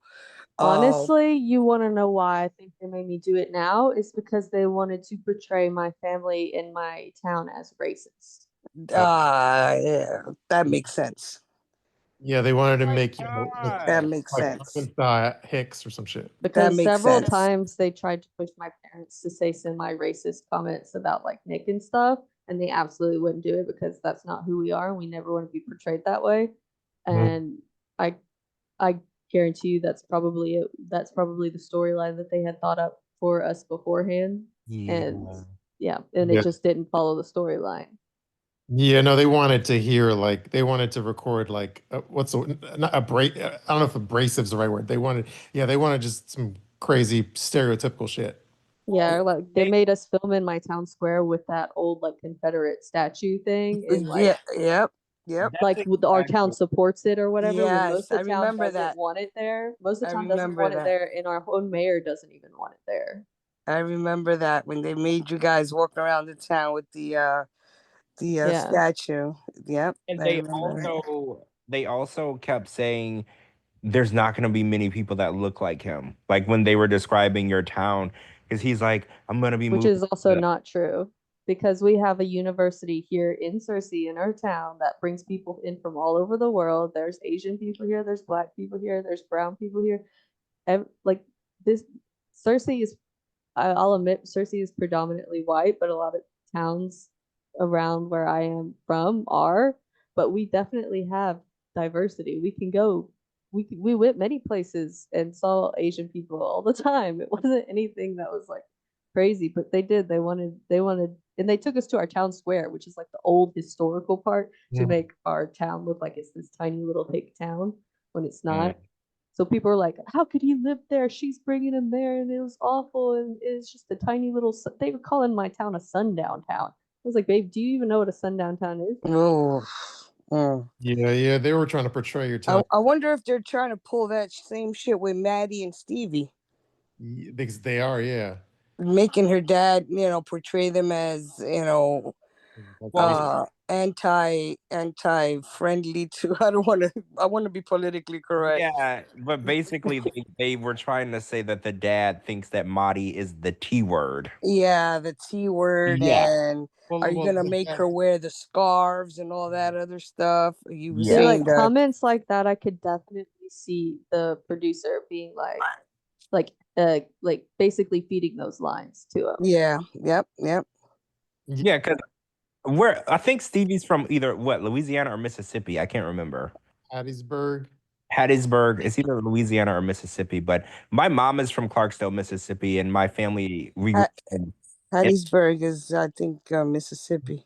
Yeah, and Hattiesburg, yeah. Mississippi, it's known for racism, depending on what Mississippi you're in. So I think that they were like, oh yeah, we're gonna be in the Delta and the Mississippi. This will be so easy, to make it seem like her dad is this guy who thinks that people from Iran are a certain type of way. Yeah, I think that was it's almost low hanging fruit too, though, right? Like exactly. very low hanging fruit. They go for like the most obvious stereotypes every time. Because they know that their stereotypes drive us crazy on social media. Right. And it's just easy. It's easy to build a story around that because you don't have to work that hard to do it.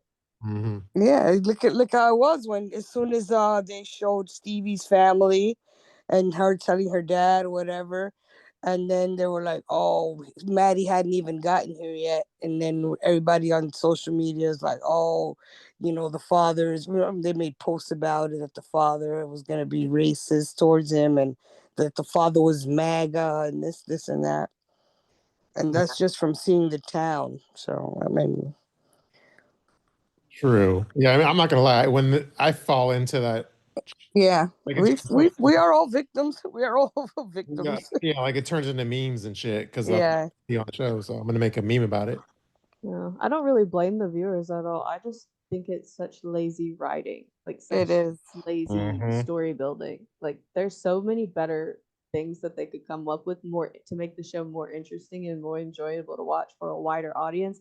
but they go for the same stupid low hanging fruit every time. Exactly, like the naive American that marries the Muslim, and then she finds out that she has to convert to Islam. That Mhm. storyline is so tired. Mhm. You know, they just keep replaying it.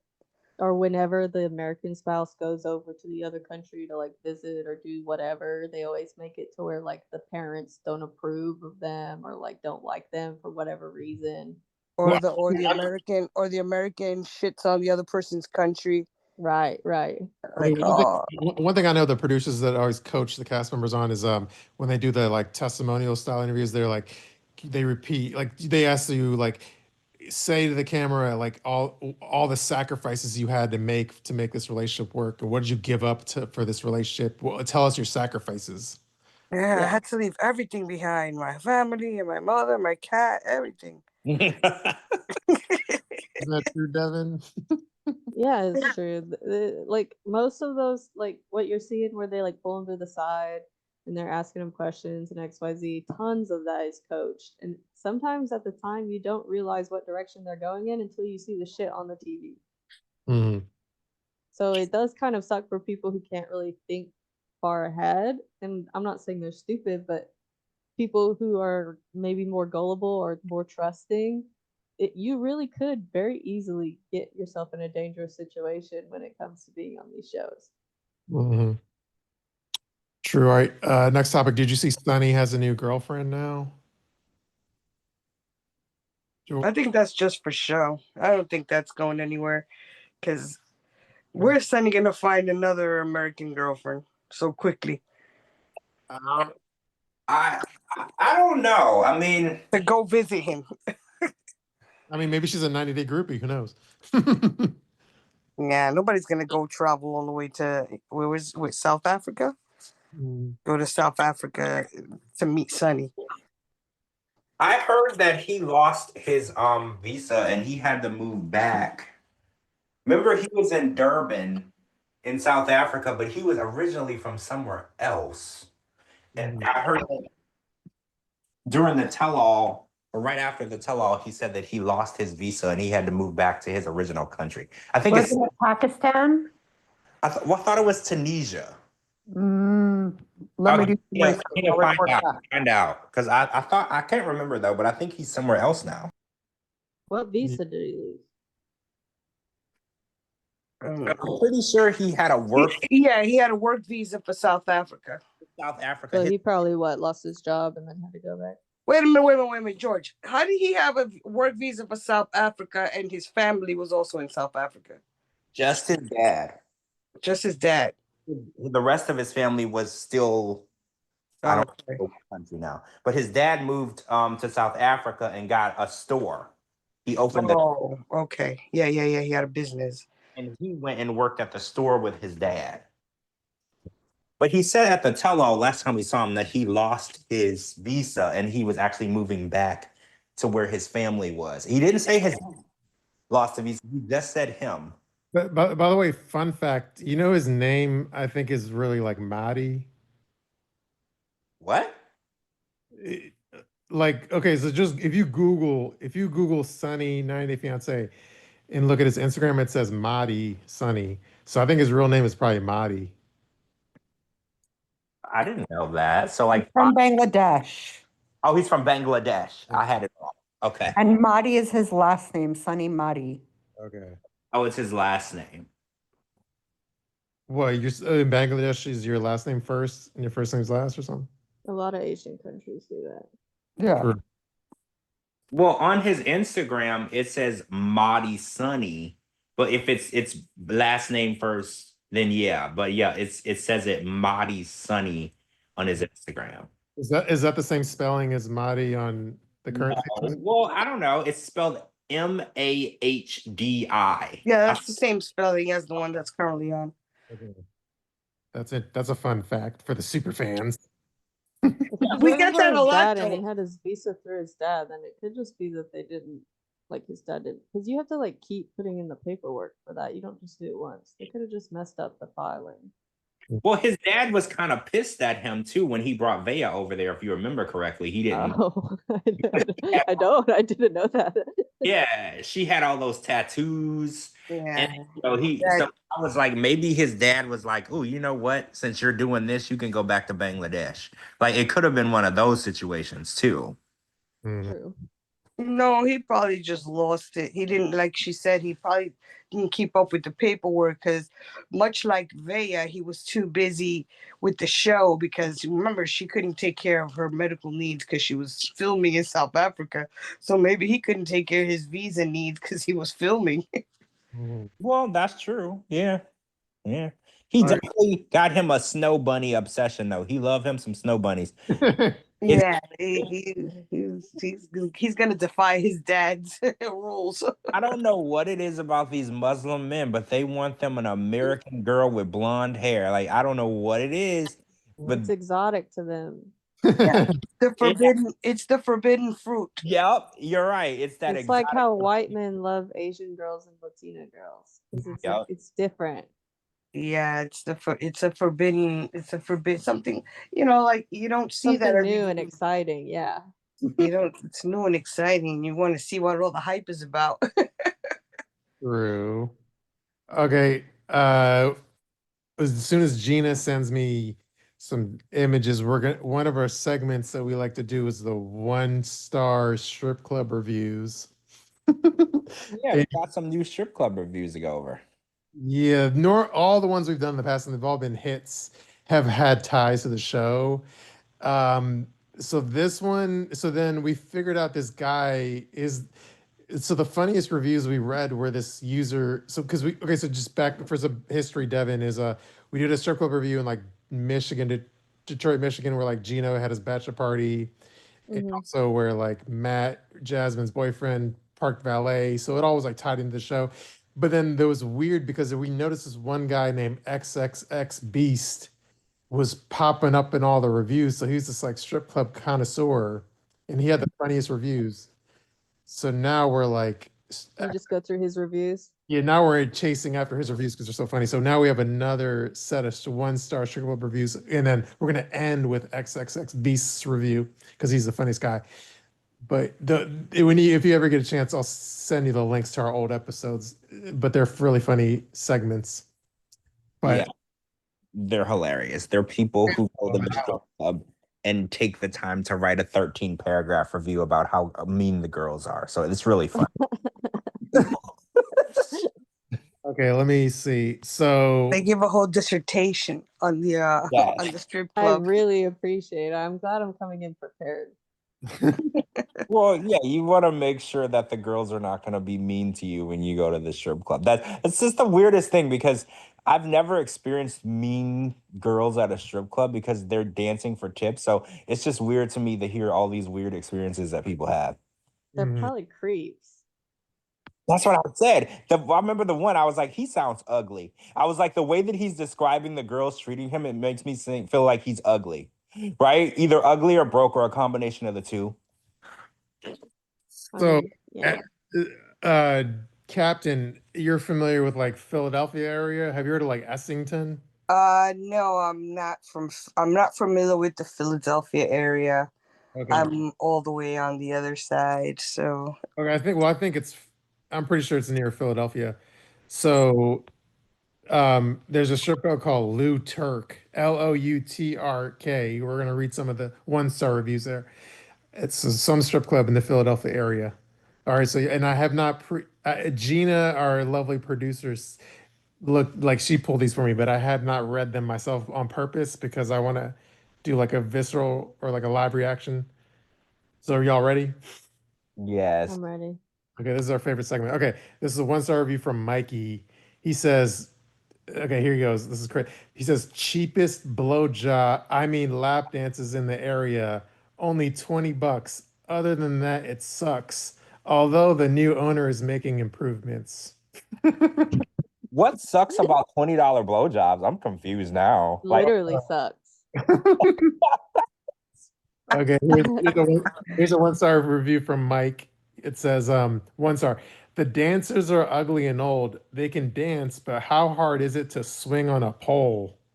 actually very difficult. It is hard. It is hard. It's like actually very difficult. That guy should actually be a little more cultured.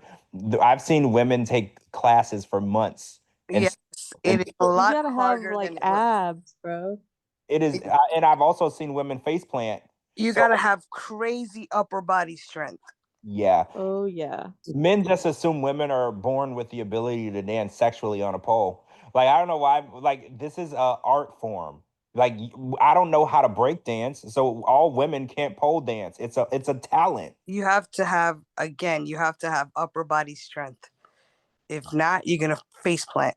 Yeah, and you could be paralyzed. Like Oh that's yeah. serious. It's very serious. Well, we should ask Devin. Have you ever taken like a pole dancing class?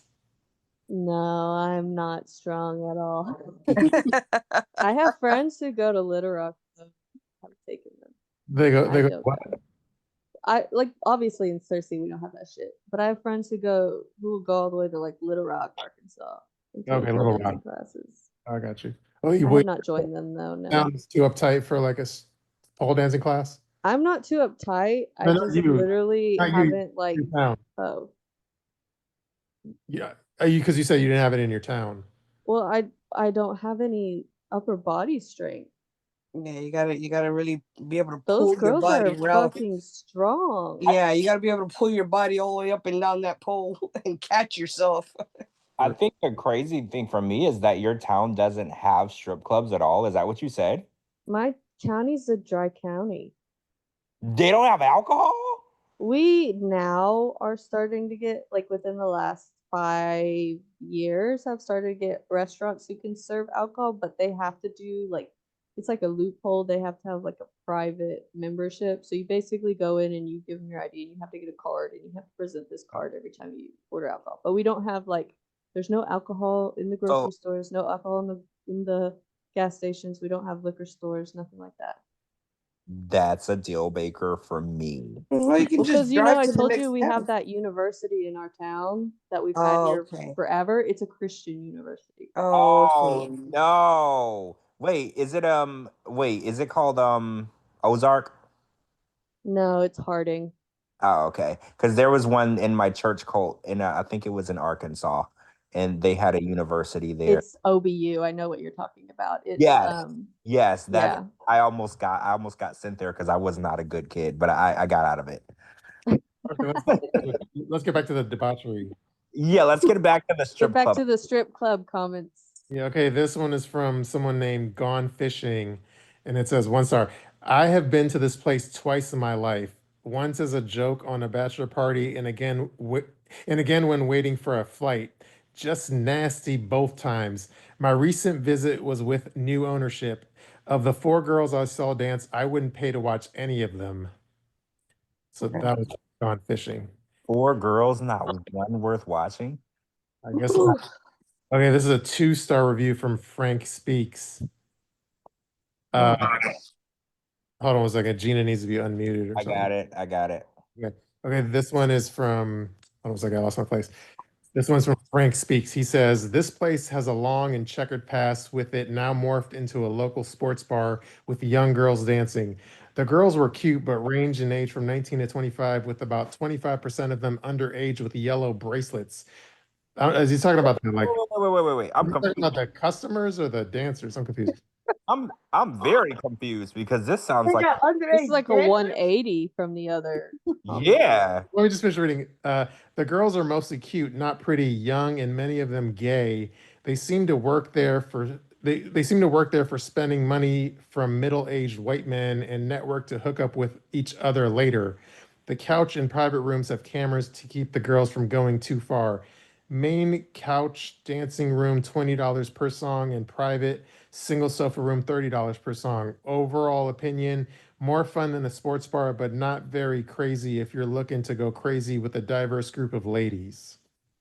So what does he think that a strip club is also a brothel? Because he's like, there's cameras, so we can't go out. Like, it's not a brothel. You're not supposed to actually do anything other than watch them dance. Because he's like, very disappointing that the girls don't actually go out. Well, he probably means like the VIP room where you can get the lap dances. It Well, sounds disappointed that they're like gay. Like it's not like you had a chance with them anyway. Why, if they're still well, doing what this, what they're supposed to do, then what does it matter if they hook up with each other outside of work? yeah. And Yeah. also, what's up with the underage with the bracelet thing? Yeah, That that's weird. That that sounds weird. I don't know, but like it's to my guess is he stayed there till like closing time, and then when it was you know, He closed it down. yeah, all the girls got together when it was closing time, and he had to go back alone. Okay, here's the next one from old 1-star review from Old Lou's Ghost. It says, a shadow of its former self. They should close this place and turn it into a go-go museum and serve hot clams on the half shell as they did around 1980 before the fire. The fresh seafood was wonderful. It's a joke now. Current owner has no balls. oh. That guy's 100 years old at least. Well, yeah, he's describing things from the early 1900s. So, yeah. Like he's definitely 150 years old. I think at that age you should just hang the code on the strip clubs. And isn't his username someone's ghost? So this might actually be the ghost of the guy. He haunts the strip club. Yeah, That's why he still like- writing comments about it. He died off 50 years ago and he's still pissed about what's going on. This one is from username not going back.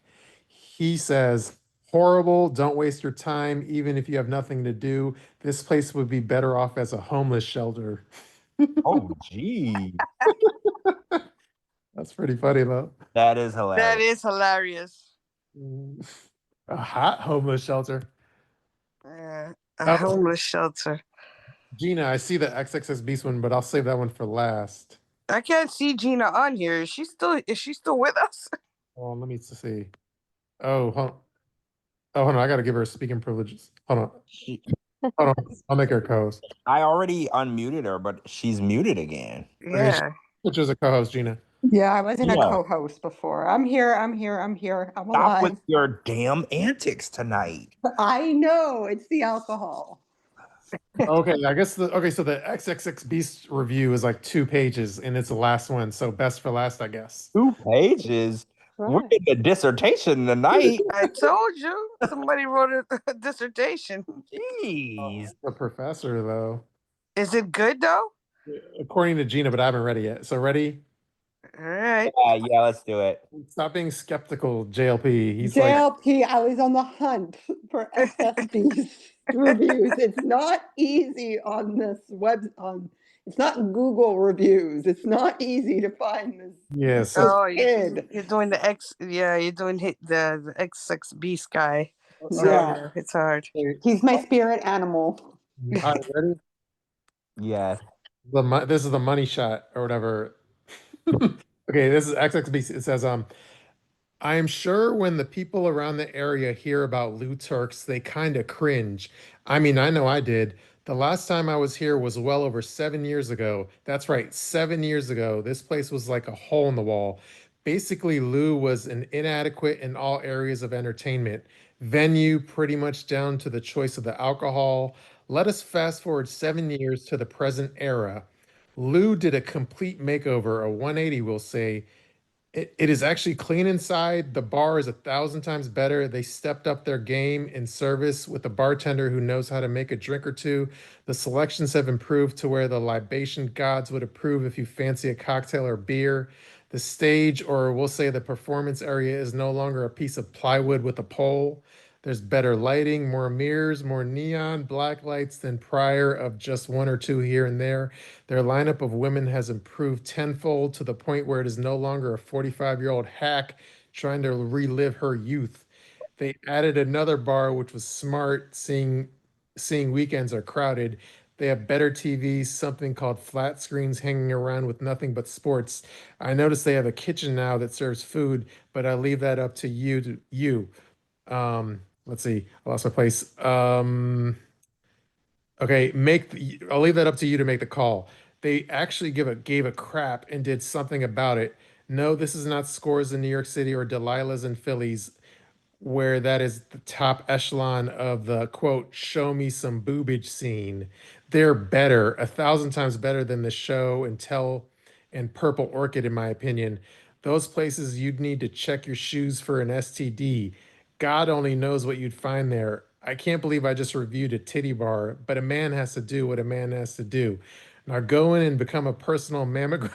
Hold on, I fucked it up. Now go in and become a personal mammogram expert for $1. That was art. That was art. And Amber Lee says that there's no chance that XXX Beast is not a truck driver. I agree. Oh, you probably, yeah. I think you're right. I think he's a truck driver. But the way that he puts the words together, it's almost like he's taking you on a tour of the strip club. He's a poet. Yes, he Yes. has passion, and I really appreciate that. He's like Yes. he's like Edgar Allan Camel Toe. Edgar Allan Beast. The funny thing was he was like, the dancers are not 45-year-olds anymore. And I was like, so wait, there was 45-year-old women dancing on the pole at one point. True. And for the record, that one I think was let me see how many stars he gave that one. That was a 3-star review out of 5. Yeah, because I felt like there was more pros than cons, so I can see that. He had a little more positive than negative to say. Mhm. But yeah, But it's all about the wording and how he portrays himself or herself, but I'm assuming it's a him, portrays himself in the whole dialect of except it. super fan. Yeah, I'm a super fan of Triple X Beast. I trust his review on anything now. It's like even the crazy part is Gina, didn't he show up in the Atlanta review? Yes, he's been everywhere. We reviewed the strip club that Molly's daughter Olivia danced Pink Pony. Pink Pony, and he also did a review of the Pink Pony in Atlanta. Yeah. He's in Michigan, Atlanta. This one He's was a in cultured man. Yeah, I think he has to be a truck driver because how would we explain him being in all these different states and going to all these different clubs? Mhm. It just fits. Oh, and Pineapple Girl says we also need to know about the food. None of these reviews were about the food this time. Do you remember? Old Lou's Ghost talked about the food now. What did he say about the oysters? No, you're right. You're right. The seafood was bad. Because yeah, we have to know who has the best all you can eat pasta night. Remember? Wait, who had the best all you can eat pasta night? That wasn't Players the Club. Players Club. And Mhm. yeah, and they had the best They have like build your own bowls. build your own bowls and shit. Yeah, Like like an a lot. Olive Garden, but a strip club. Yes. Yeah. Yes. And like all you can eat crab legs on Mondays. Yeah. I mean, if you go to the strip club on a Monday, you're not going to get the hottest girls, but you're getting all you can eat crab legs. You know what you're getting. Yeah, Amber Lee says Players Club in Detroit. That was the one with the good food. Yeah, that's the one we're going to. Like when we go on the road, we're going to do a live podcast at the Players Club in Detroit on all you can eat pasta night. And the landing strip. We can't forget about the landing strip. Well, yeah, the landing strip, obviously, and we're going to valet, obviously. But we're going to pay the $7. We're going to pay the $7 in pennies. Exactly. I'm surprised those I was gonna say organizations, those businesses haven't like contacted us and say, oh my God, we gotta invite you over and we'll give you VIP treatment for talking about us. Yeah, they should. They should get us in the private room, get us one of those 45-year-old dancers, and give us the VIP treatment. I'm sure they're not. If they're 45 years old, they're probably 90 Day Fiance fans. Yeah, hey, watch it. They probably are. But anyway, yeah, that's like my favorite segment of the show, other than interviewing Devin, of course. Wait, Oh, are we gonna do Was I Rude tonight? Oh, but I'm trying to remember the topic. Like, what was the? Oh, I thought you wrote it down when we were talking about it. I know we were in the group chat and we were talking about it. I thought it had to do with Like it was about the Jemmy thing. Yeah. Or are we not doing that tonight? We can. By the way, did Riley leave or something? I don't know, but yeah, the Jemmy thing was. I would have to pull it up though. I don't have it in front of me. Riley left. Yeah. By the way, now that Riley's gone, there We was don't have to do it tonight. I just didn't know. okay. I don't know. I don't know. No, I think that I don't want to. The Jemmy thing was dumb because when you're doing the comment, it's one thing if you like talk shit and you tag someone. And it's another thing if you just like you're commenting with fans in the comments and you're just like talking shit but not like in a serious manner. And then the person gets somebody probably forwards it to them and then they screenshot it and put it in their Instagram stories and they clap back and they blow it up out of proportion. But so I don't know if it's like worthy of giving fuel.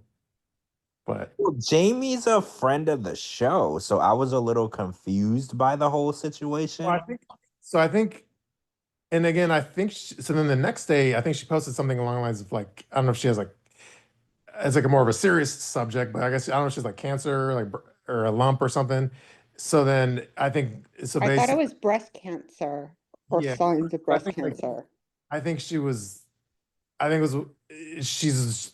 I don't know. I think like I'm not trying to make excuses, but like I think she was kind of like in attack mode because she was going through a lot of shit.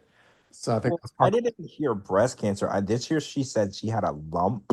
Yeah, I heard the lump. I didn't hear breast cancer, That but doesn't mean it's breast cancer because it can be benign, I think is what you call it. So it did. I think that she was worried because she didn't know what it was. She just knew it was a lump at the time.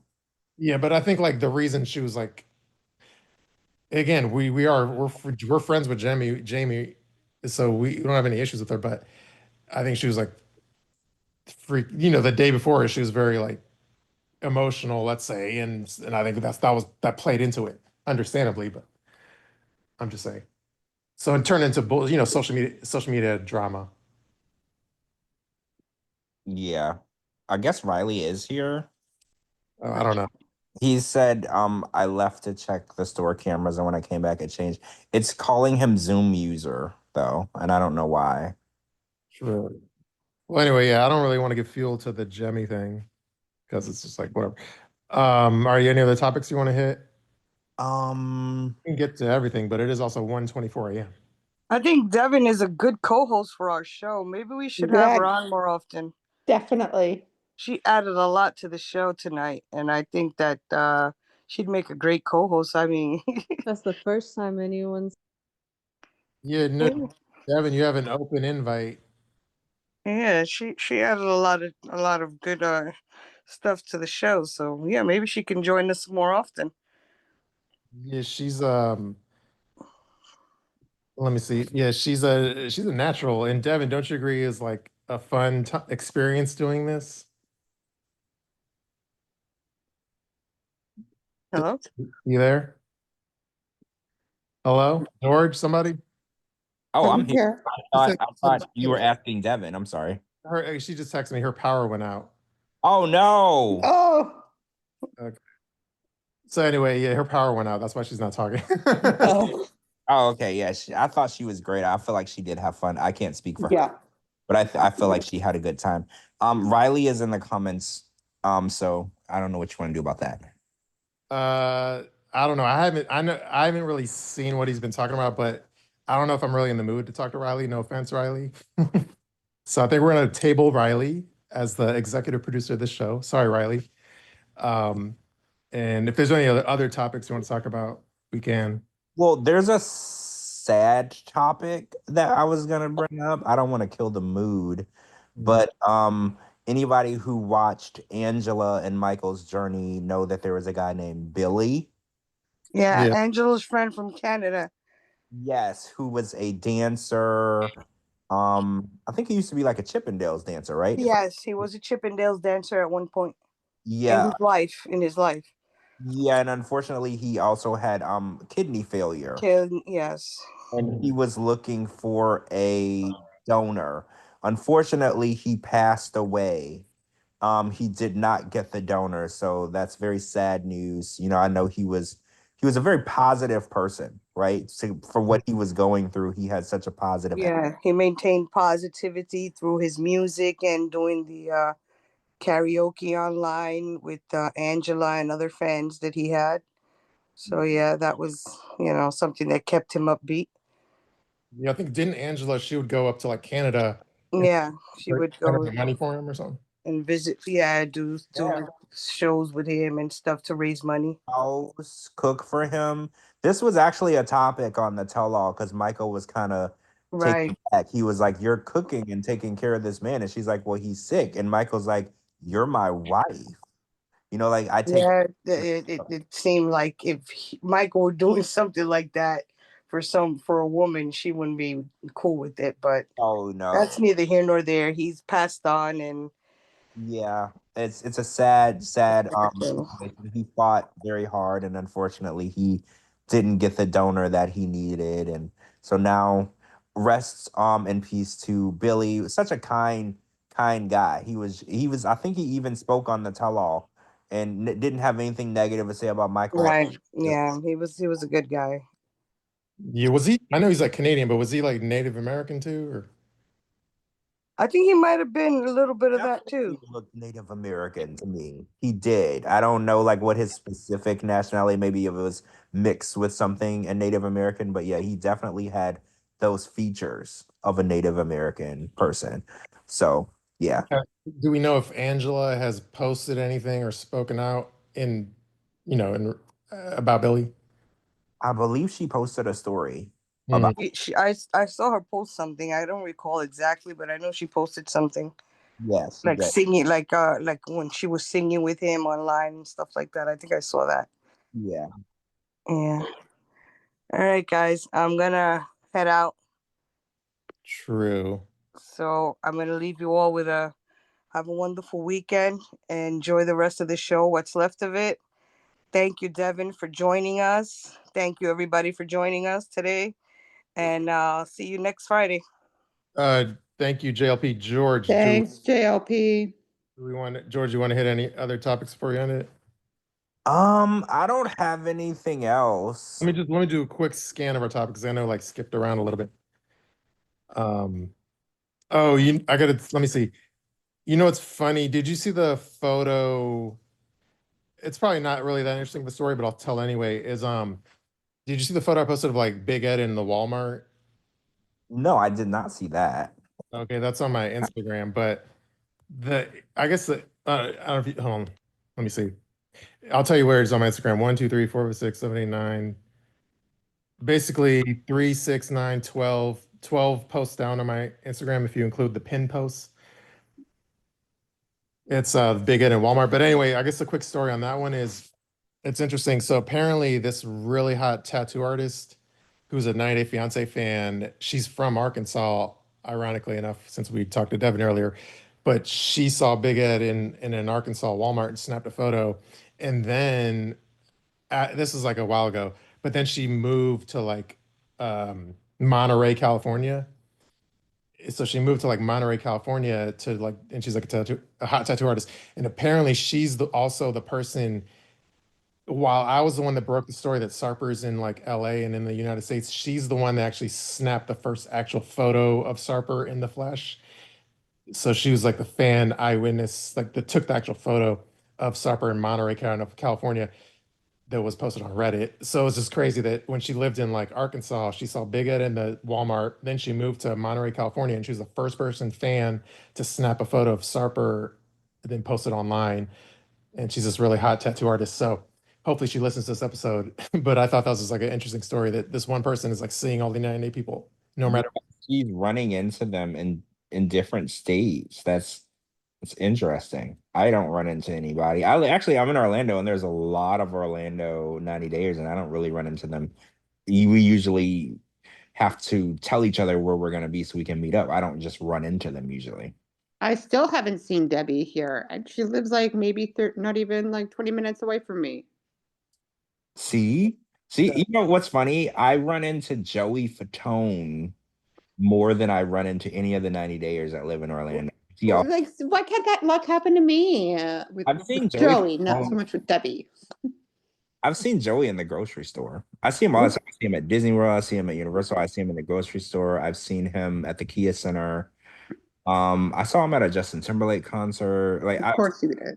He's all over the place. And I don't even be looking for him. I see him a lot. Mm-hmm. Oh, and then there's a F, Mary Kill we never did, but I think we already know the answer. But it was Danielle, Renee, and Angela. Oh God, your guys' worst nightmares. Wait, is this the one? It's you posted on Instagram? I know she might be listening, but it's one of our fans that did it. Yeah. Yeah, you posted this one on Instagram. Yeah.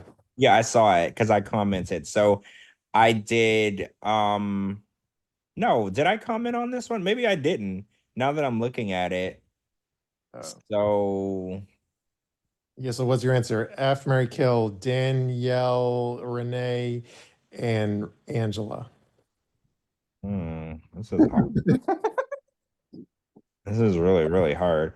Yeah, because Danielle is actually a personal friend too. So, but I'm just for the sake of the game, um, uh, kill Renee, marry Danielle because you don't have to have sex with people that you're married to, and I guess I'd have to F Angela.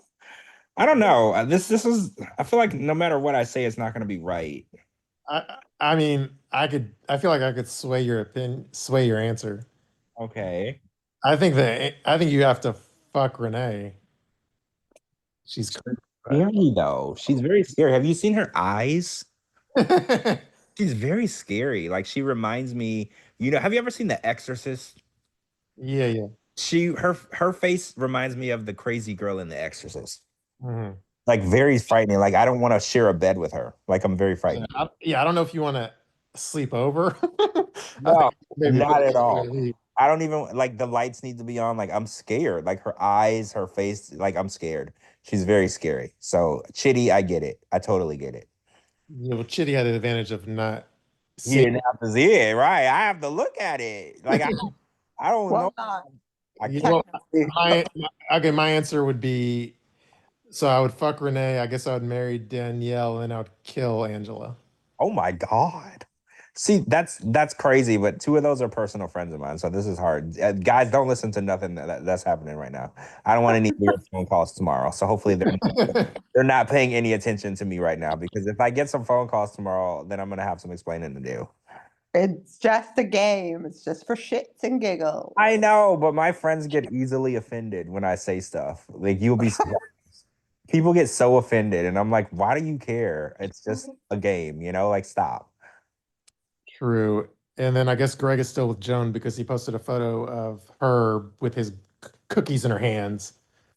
Oh yeah, I saw the photo, and I'm assuming her green card hasn't come in the mail yet. And I'm assuming whenever it gets there and she signs for it, she'll sign for it, and instead of going back, you know how the mailbox is on the street? She'll sign for it, and instead of walking back to the house, she'll just continue walking down the street and leave. No, she's made probably a deal with the man or woman and be like, if you see this, you give it to me right away. Don't even put it in the Yeah, mailbox. maybe text her and tell her to come get it from the post office. That way she doesn't even have to go back to the house. She can just pick it up on the way out. Well, some stuff like that you have to actually go to the post office and sign for it, like your passport and stuff like that. Well, at Wait, least here. you're not wrong because I ordered a passport and I rushed it because I needed it right away. You're right. I had to go to the post office. They called me and no, the mailman brought like a piece of paper and put it in my mailbox. And the piece Yeah. of paper told me was I had to take my ass to the post office to get my passport. And I was like, if you could deliver the piece of paper to my house, you could just deliver the damn passport. Like, No, they need to verify. They need to verify the ID and stuff like that. because yeah, they Yeah, because you show them your ID to prove that it's you and it's given, and then you sign for it. True.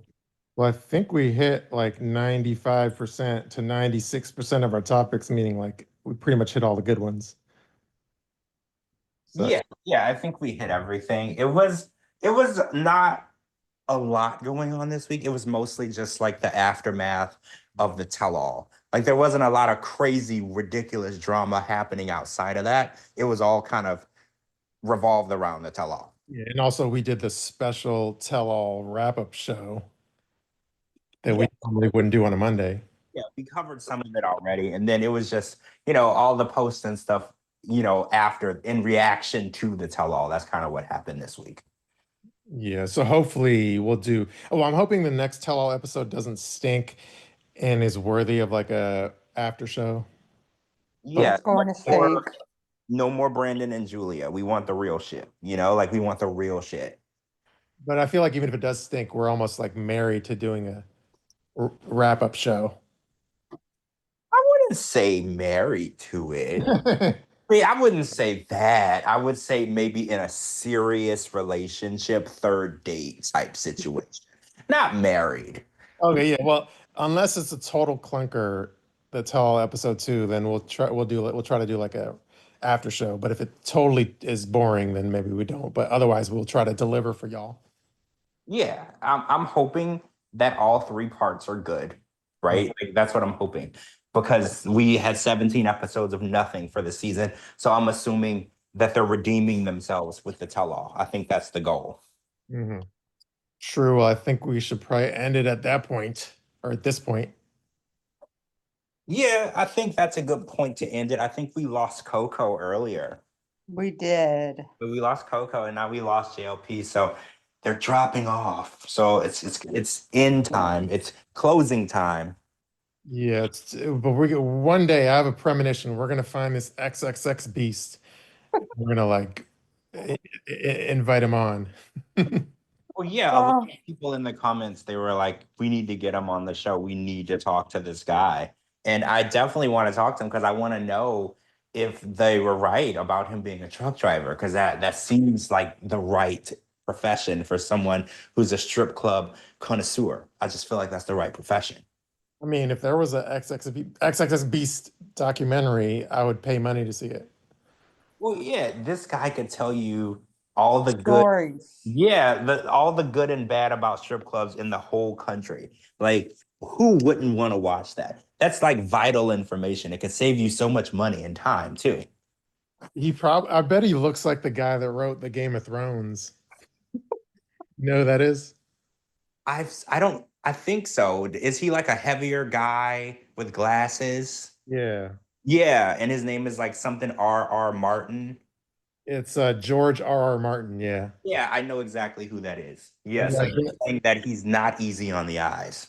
I'm just saying, to be that eloquent of a strip club connoisseur and writer, he has to be like George R.R. Martin.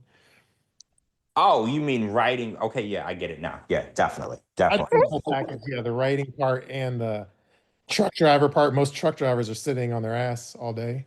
Yeah, and they don't have the best appearance at times. I don't want to say that, not always.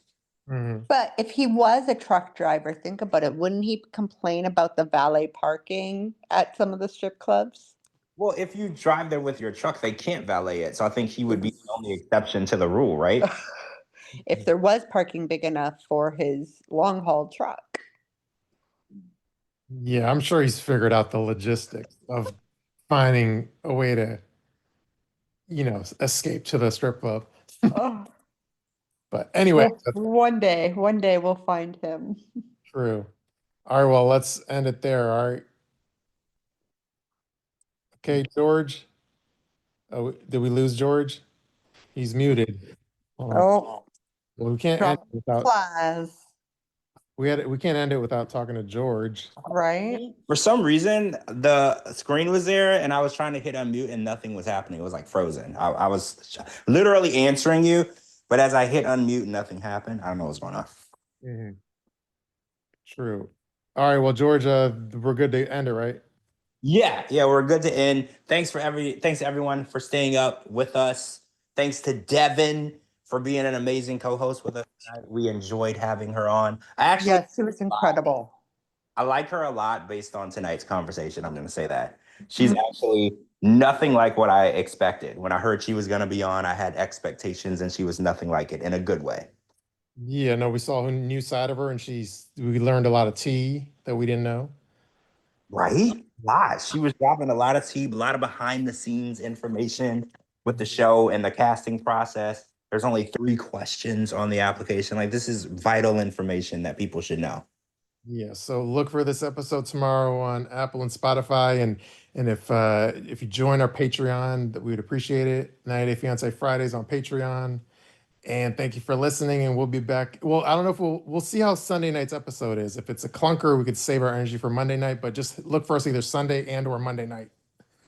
Yeah, we'll play it by ear. Yeah. So thank you everyone for listening for another classic episode of 90 Day Fiance is on us. Peace out, everybody. Night. Night.